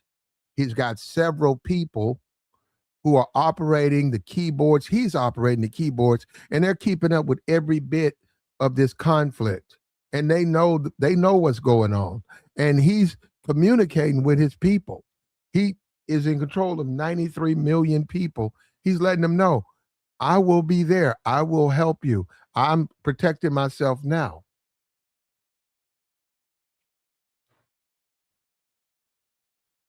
The white supremacists want you to believe every bit of propaganda that's spewed from these lying morons who work for the Trump administration. Liars and idiots. And they want you to believe that foolishness. Meanwhile, on Twitter, on social media, you can see the missiles, you can see the strikes, you can see the harm they're causing.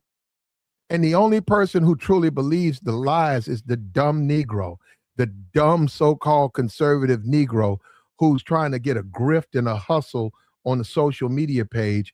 And he just parrots the propaganda that the administration puts out.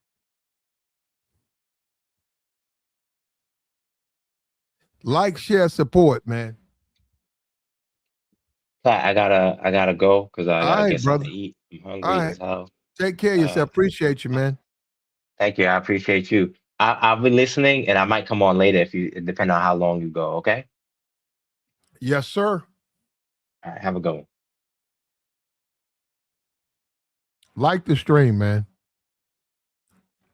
Support the platform, man. We got the join link posted, man. We're under fire over here. Niggas don't like me telling the truth. These niggas mad at me because they white paymasters are upset about me. Hey, what about that Negro? They've been saying that for weeks. They've been telling these Negroes, what about that Negro? I'm tired of him. How come who the hell is this platinum guy? What the hell is he talking about? I thought you said you ran these Negroes. I thought you said you had these Negroes under your thumb. You found out there, you nigga. You thought you did, nigga. You ain't no control. I wish one of you niggas. And then I'm older than you stupid ass. Why would I listen to you niggas? Dumb nigga. I'm a veteran. I wish I would listen to these dumb niggas. Niggas talking about, yo, man, this is what we need to do. Man, touch your young ass up. Go play with a puzzle, you stupid nigga. You can't tell me nothing about no politics. You can't tell me about what I should be doing. Go play with a Rubik's Cube, you dumb nigga. Go play with a video game. Niggas everything. Like, you ain't even a man. These niggas ain't even men. They can't even control the bitch. What you say, Corey? Explain. They can't even control the bitch, dumb niggas. Women got these niggas twisted. They trying to run panels, thirsty ass niggas. And the very minute the bitch get mad, she send his dumb ass to jail. You dumb nigga. Dumb nigga done went to jail. Nigga got mug shots. Hey, go look up my mug shot. I don't have one. And I'm older than you dumb nigga. Niggas run around here with a jailhouse picture because they're a stupid nigga. And they want you to listen to them when it comes to politics. I wish I would listen to these dumb niggas. I'm telling you, man, I'm the only nigga, platinum elite. I'm the only nigga that's really doing it. I'm the only nigga that's been lied on. Hater. And you know what? I like that. I like them lying on me. Ain't none of that shit true. Niggas put out a pack of lies on me. None of that shit's true. I'll let it go, though, man. It's been an experience, though, man. You got to understand, I've been around, man. I'm 31. How about that? I'm not a little boy. It's interesting. I just listen to these dumb YouTube niggas. Talking about they know me. You don't know me, nigga. Talking about some nigga. Nigga, I fucked a lot of hoes. Of course they gonna go back and say shit to they niggas. You stupid nigga. See, these niggas, that's what I'm saying. I gotta deal with that. Oh, man, that nigga said you did this. Tell them to prove it. Where the paperwork at, you dummy? The bitch lied, you dumb nigga. Don't you get that? But no, you don't want to get that, do you? No, man, I don't want to get it, but I'm finna get on the panel. I want to get on the panel with the chick because I'm a thirst bucket.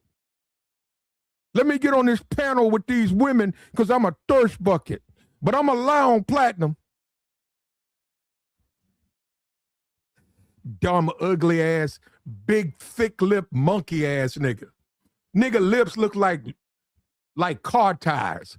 Ugly ass nigga. That's why your wife cheated on you, you monkey. You monkey motherfucker. Like the stream, man. We got the join link posted right here. Like the stream, man. Support the platform.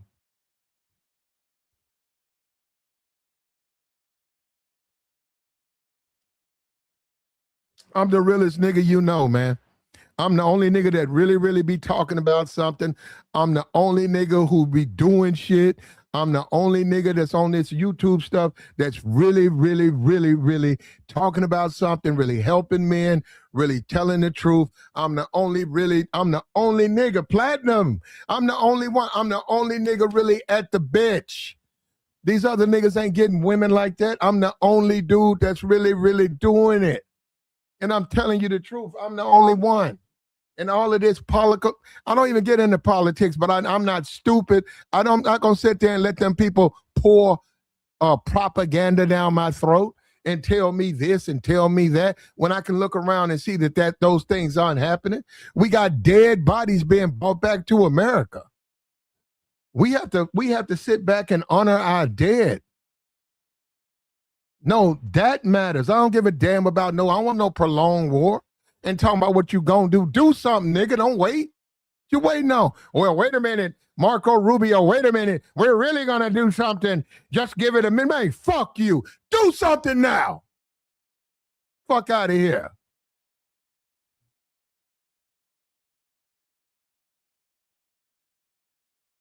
If you can do something, if you would, right? If you would, you would. Like the stream, man.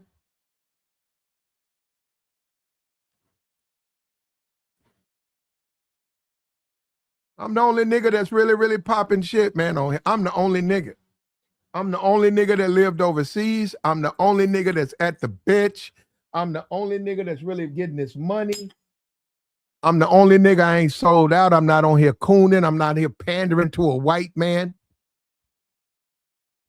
Pandering to white racism. I don't have to do that, man. I'm the only one that's really doing it. I remember when Pearl got in trouble. You saw these bitch niggas out here defending Pearl. These niggas pussies, bruh. I saw that shit. These niggas clowns. These not no men, bro. These niggas is pussies. They little ass boys. They not no man. They doing that shit for the spinach. They defended Pearl for the spinach over your best interest. I'm the only one. Platinum. And I don't even have a membership, bro. I don't even do this stuff like that. I do this shit. I'm home, nigga. You dumb, dusty nigga. You better hope to God you live as long as me. And you better hope to God you can do what I do, you dumb, dusty nigga. Niggas have been talking about me. What about me, nigga? What about me?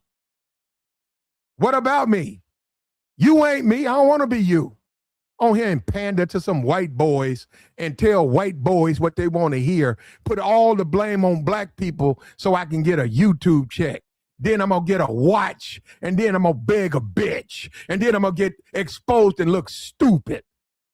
You dumb nigga.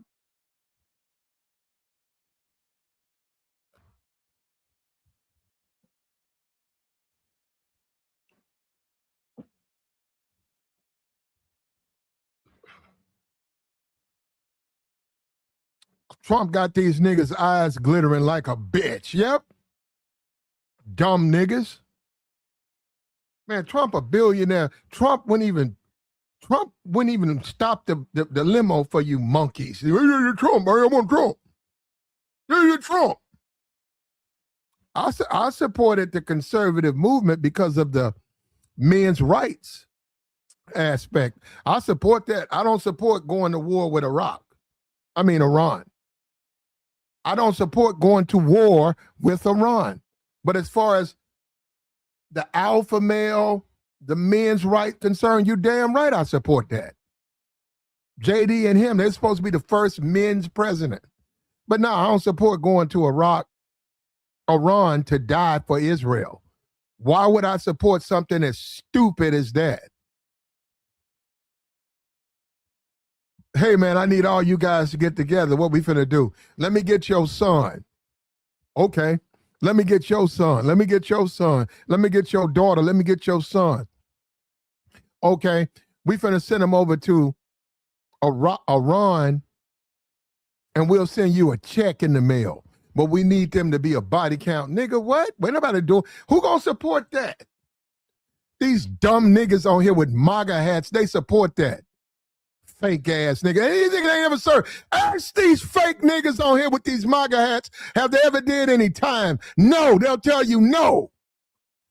Because they don't qualify. They can't go in the military. A lot of these niggas got jail records. Dumb niggas. These niggas have been jail niggas. They're not going to let you in the service. You a jail nigga. Nigga on YouTube, man, nigga, you ain't done shit. It's YouTube. If it wasn't for YouTube, nigga, you'd be cutting my yard. Stupid ass nigga. Platinum, nigga. Hey, you know what? I'm going to play my song.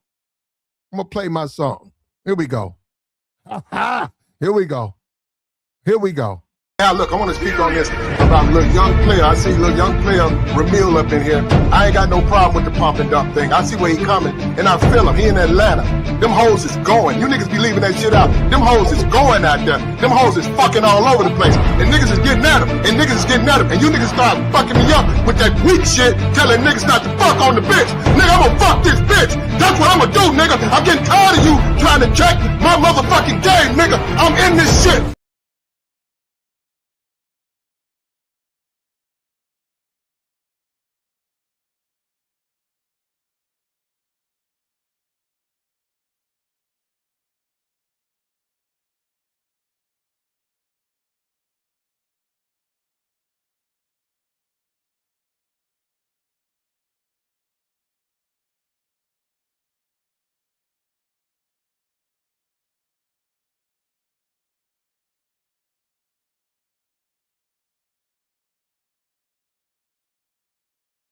Yeah, that's not the proper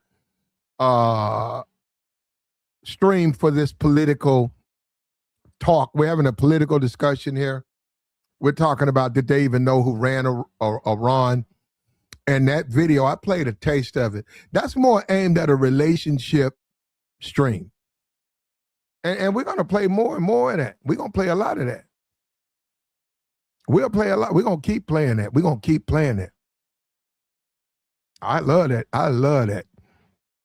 I love that. And that's the proof that these other niggas is hoes. I was the only nigga really saying that. These niggas ain't done no shit like that. Ain't no nigga. Show me the nigga on YouTube who did that. They ain't done that. I was the only nigga saying that. That show you these other niggas ain't nothing but a bunch of hoes. Man, y'all come on YouTube, y'all listen to hoes. These niggas ain't nothing but a bunch of hoes. They dumb niggas. A lot of these niggas is video players. A lot of these niggas, the bitch cheated on. If your bitch cheated on, you's a bitch nigga yourself. That's A. See, I'm a real one, brother. Okay, your bitch sent you to jail. You's a hoe, nigga. I tell your mama you ain't shit. I'm the only nigga platinum. And then the other niggas are incel. I'm the only nigga that's really out here doing it. That's really telling the truth. That's really moving the needle. That's really at the bench.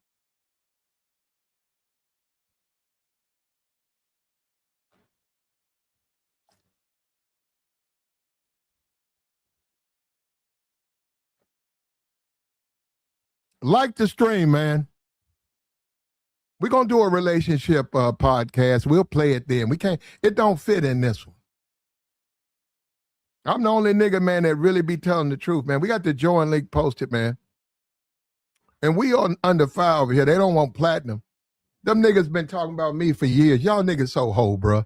And it's the thing. Y'all the one who need this shit. I don't need this shit. That's the thing that's messed up. They niggas be thinking, what I need this for? I like doing it because it's fun. You niggas, y'all whole life pattern behind social media, you dumb niggas. I see you niggas. I bought my car. I bought a car because of my social media. I'm traveling, yeah, because of your social media money. Because you don't have no fucking real skills. Bro, these niggas. And then they stupid. Look, bro. Look, I'm good. I'm Gucci, bro. I'm Gucci. I'm the only nigga that's really, really popping that shit on YouTube. I'm the only nigga. And Anton, I'm not done with you. I'm giving you a break, bro. I don't think Corey went in. I ain't done with you, bro. But it's so much on you, bro. It's a mountain of shit. I'm giving you a break, bro. I'm like, bro, I don't even need to talk about you. You over there whining about, I don't need to talk, bro. You really think I don't need you, bro. I don't need to talk about you, bro. I appreciate the money though. Thank you. Thank you, nigga. I need an electrical bike. I'm gonna buy me an electrical bike off your dumb ass. Yeah, big thick head monkey nigga who got to dress up like a Christmas tree to get bitches. I ain't done with you, boy.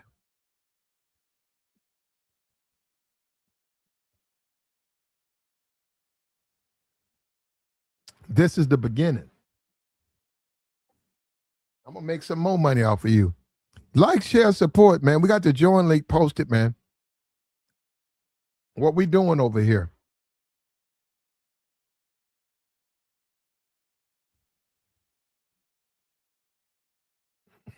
Says Trump's presidency was predicted and America's becoming a third world. Yeah.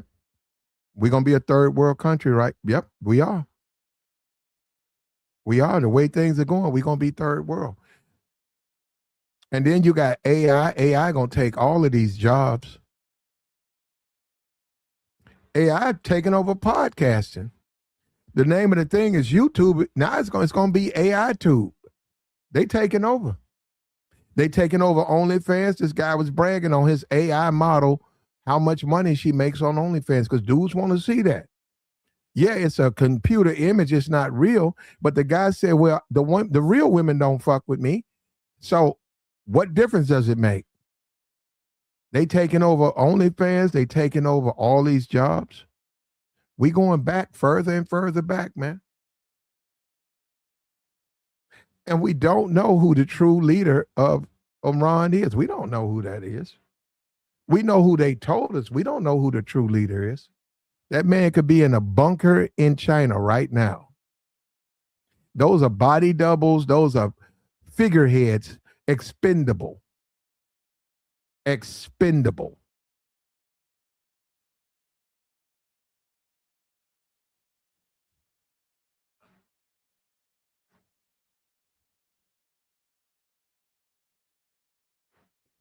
Shout out to you, Hyper Wolf. Yeah, I mean, you know, we'll deal with him. We're versatile over here. We talk about all that. We talking about politics. We doing okay. I think I'm doing just fine with the political game. Numbers are up. You niggas gonna learn about me, brother. You niggas don't know who you're talking. You know what? I don't even think about no YouTube. I can go over here to TikTok and all of that. And I don't even cam. That's what I'm saying. These dirty niggas, they ain't got no life. The only thing they got is a YouTube. If it wasn't for YouTube, your dirty ass would be raking my leaves. These dudes ain't got no professions. These dudes don't have no skill set. Just a bunch of dumb niggas trying to pretend to be something. Nigga, I am your God, nigga. Don't you know that? When God created me, he created me to be your boss. That's why your bitch cheated on you, nigga. Ain't no woman ever cheated on me, man. Ain't no woman ever send me to jail. No woman I'm with, she gonna say, nah. She might not like it, but she gonna wait. You niggas know what's up. Most of these niggas is kids, man. When you really look at them, they kids. 90% of these niggas just on here to get at these women. They got a channel to get at women.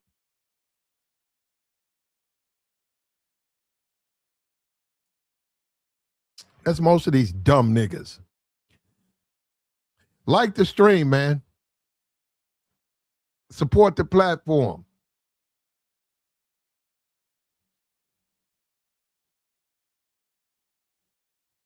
Was it a body double? Was the true leader of Iran taken down? Was it a body double? Was it a disguise?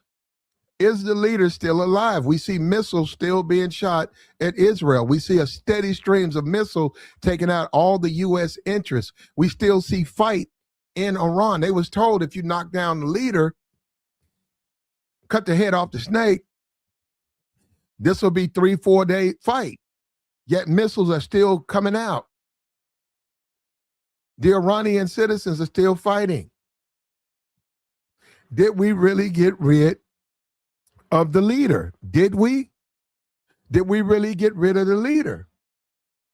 Show me. Is the true leader not somewhere? I know it could be anywhere. It could be China. It could be anywhere. Somewhere underground in a fortified bunker, still running that country and controlling that war. I mean, like, we got to look at that. I think it is. I think the true leader is still doing it. I do. I do. I do. I think the true leader is still there. Like the stream, man. We got the join link culture. We'll take your thoughts. They've been trying to shut me up, man. I ain't gonna they can't shut me up, man.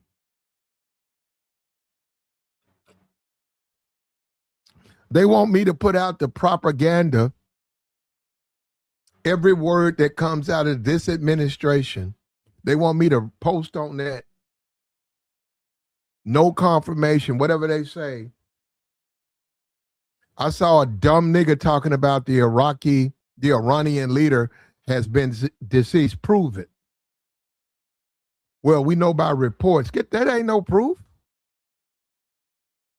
Benjamin, that ain't no proof. Prove it. Show me that he's been eliminated. Show me he ain't a body double. Show me. How you know he was leading Iran? You don't know. Trump spiked the football over it. You gonna trust Trump? You don't know. That man probably still living, man. That man probably in the bunker right now. That man probably still doing what he been doing. That man ain't giving a fuck about y'all. That man is still around. And a lot of you brainwashed dumb niggas, y'all don't want to hear that. You want to go out here and fight for Jordans and play into the system and do as you told. You want to come out here and follow white zaddy. That's what Trump is to a lot of these dumb niggas. Look at these niggas, man. Look at these sweet, never joined the service, undercover gay niggas talking about they MAGA hats and they Trump. Nigga, I know what you are, nigga. I know you on that. I know what you are. You ain't fooling me, nigga, with the MAGA hat. You got your MAGA hat on your head, but you use them. You know what you are. I can't even say that because I'm on YouTube. You know what I know what you are, nigga. Fake ass nigga. And I'm the only nigga that's really telling the truth. I'm the only nigga that's at the bitch. I'm the only nigga. I'm the only nigga that's really, really doing shit, making shit happen, making shit pop, standing on it. Platinum, I've been that way. When Kevin took off, I didn't jump on the bandwagon. Like I said, we disagreed on a lot. I was the only nigga really doing it. Them other niggas compromised themselves. They agree with every word he said. I ain't agree with every word he said. And before the nigga blew up, I ain't agree with the nigga because I told the nigga I could get more bitches than you, nigga. Fuck wrong with you talking to me, nigga. And he ain't like that. Give a fuck about your motherfucking suit coat, nigga. Fuck wrong with you, nigga. I get more bitches than you any day of the week. And I stand on that shit. And other niggas got that shit that wasn't on my channel. I ain't have a channel at the time. I told that nigga, and I'm the only nigga that's really out here. I'm the only nigga that's really out here. I'm the only nigga that's really out here doing it.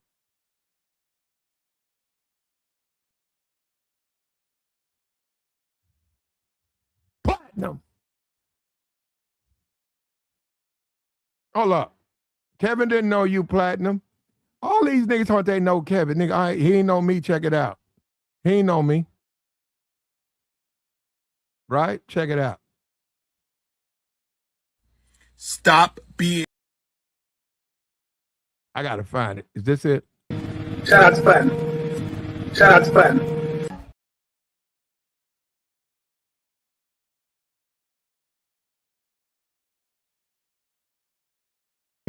Shout out to Platinum. Shout out to Platinum.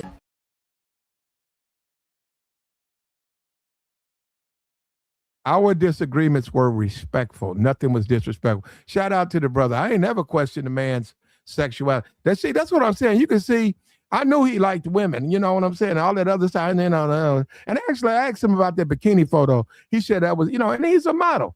He's a male model, and that was like a Louis Vuitton offering. And I understood that. But I never accused him of being, like that. But he got mad about it too. He said, man, that's a goddamn Louis Vuitton or whatever Gucci outfit.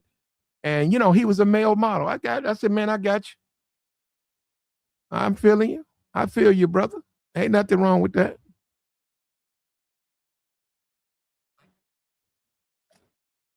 And once again, this was before he blew up. And look, shout out to Kevin Samuels. Look, rest in peace to that brother. Let me say something. Even when he was making the millions of dollars and I was making my $2, I told him, I hit him on his super chat. I told him, I said, man, you did it, man. I didn't get a chance to talk to him like I used to, but I said, man, you did it. Kevin had a plan. Kevin told me back before he blew up, he had a plan. He was right, man. Because I was like, man, that's what he was telling me. I said, that's what he was telling me. Kevin had a plan, and it worked out for that brother, man. Now, I actually witnessed that. So all this stuff come on YouTube, and you look at these dusty niggas, and they should be cleaning out my garage and raking my leaves. Kevin wasn't like that. Kevin actually was a professional, and he got shit done. That's why I be look at a dirty nigga like Anton. Look at the Pearl. Look at these people, man. I say, how y'all compare yourself to Kevin Samuels? Because now I do get upset about that. But like, well, man, you do have a good YouTube channel, but don't be talking like you compare us. Don't compare that man all on TV. That man was beyond YouTube. That man was gone.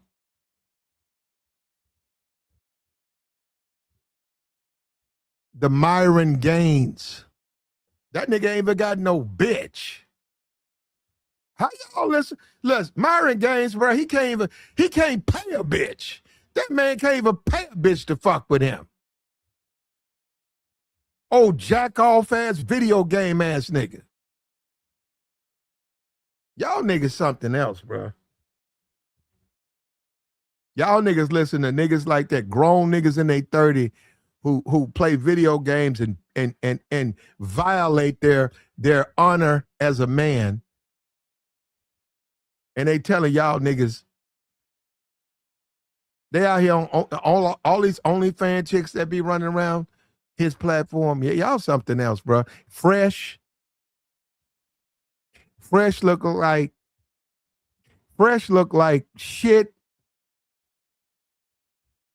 turned black, frozen, burnt. You know he paying women, man. And let me tell you something, brother. Any of you can pay a woman to be with you. That ain't no accomplishment. That's not achievement.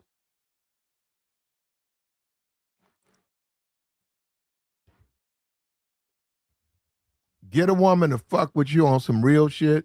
Get a woman to pull up with a box of chicken. You right, not expensive. Say, hey, yo, you coming down? Yeah, I'll be over there in about an hour. Say, hey, why don't you bring me a 4-piece Popeyes, couple of jalapenos, and a large Coke. You good? Okay, baby, hold up. You want, 4-piece, couple of jalapenos. What you want, spicy or mild? Bring me spicy. Okay, baby, I'm on my way. Why don't you get a woman to do that? That's real nigga shit. That's how women when they want to see that man, they got no problem with doing that. But when a woman tells you, man, you got me out of your motherfucking mind, you crazy, huh? Fuck you wrong. I'm not waiting on no Popeyes chicken for you. You better go get your own motherfucking chicken. And when I come over there tonight, you better have my motherfucking money, nigga. Fuck wrong with you? See, that's the lives of you simps. That's how you simps leave. That's the life of a simp. Women talk down to them. Women tell you they ain't doing shit for you, and you still gonna give them some bread. I'm the only nigga that's been advocating for the other way. Shout out to you, Misha. Misha used to be my friend 4 years ago. She turned her back on me. You know, Misha, I'm finna block you. You know what? I about had it with you. Let me go ahead. I'm gonna go ahead and block Misha. Misha, we used to be cool. You'll be surprised, man. Misha used to be my friend years ago. She want to run on other niggas' panels. She be on there getting drunk. I seen her. She be cammed up. She got a bottle. She have a bottle in her hand. She be on there twerking a little bit.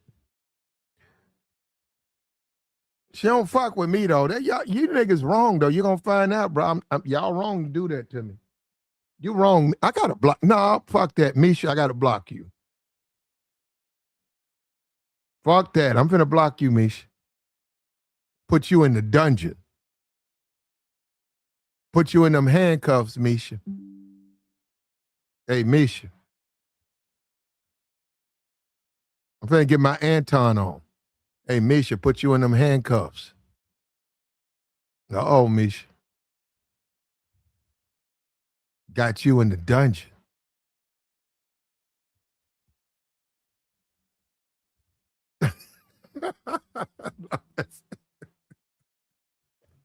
Oh, let me stop.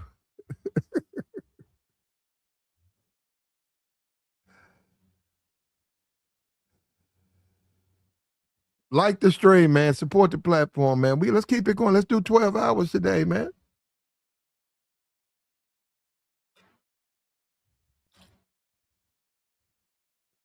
He said you can't hide in an underground bunker with the Air Force. It detonates. How do I know I was there when I was first tested? Yeah, but they got to know where to go, brother. You said that you can't hide. Yes, you can. You don't know where he is. You got to know where he is. That man could be in China. He could be in a reinforced bunker in China right now. You ain't going to violate China airspace with your missile. That's an act of war. You ain't going to violate their airspace. So now you don't know what you're talking about, man. Nah, don't even come up with that. He said they're going to snitch him out. I doubt it. Why? They don't want nothing from the U.S., man. Them people have been laying up with goats, eating bats. They've been living off the land for whatever, man. They ain't looking for nothing better. They don't eat McDonald's over there. They don't eat the McDonald's.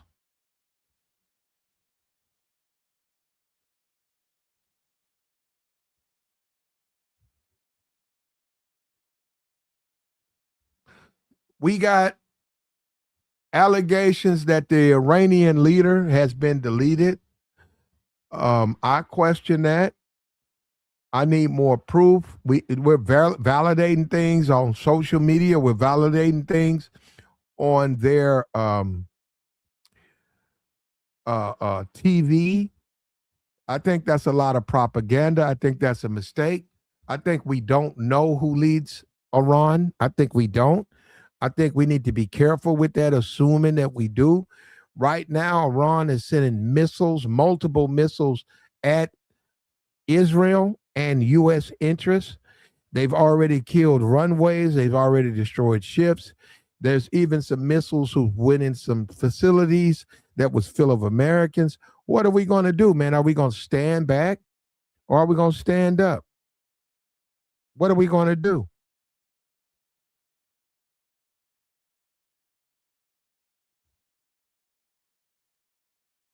Now you're dealing with numbers too. They got 93 million Iranians.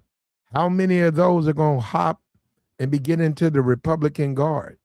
How many? How many are now have recruiting? They're going down to the stations and they're ready to serve. They're ready to die for their country. And are we ready for that? I just don't think we're ready for that. I don't think that this country's ready for the body count. And a lot of presidents don't want that body count. But that body count is coming. And will the propaganda work? Will people be able just to lie and talk about propaganda? I don't think they will.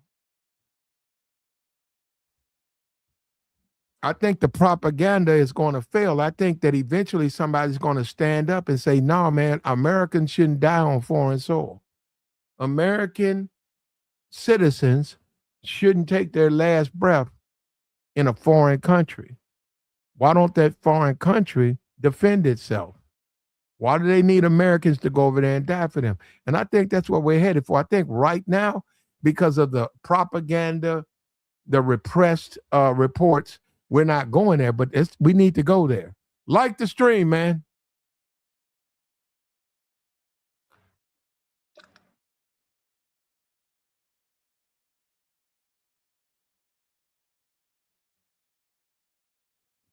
He said, what was the Taliban leader? His own people, he got caught up. I don't know. When you talk about Bush's war, I don't know.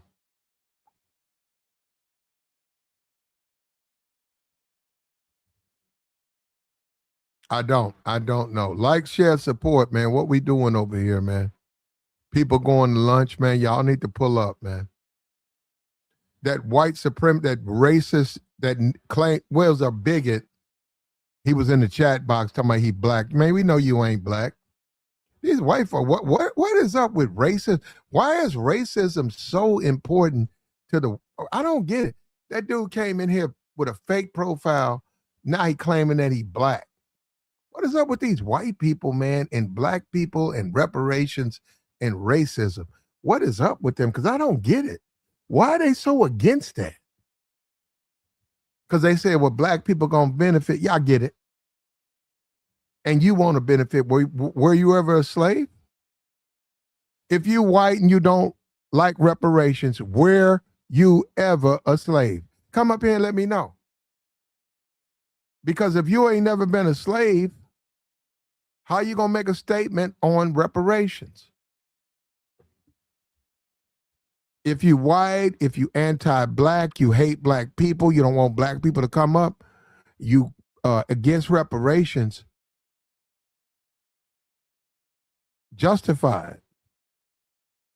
They pay everybody else. How come they can't pay us?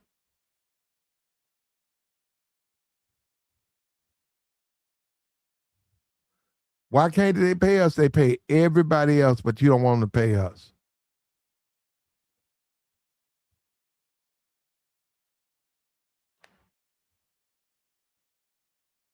Like the stream, man. Support the platform.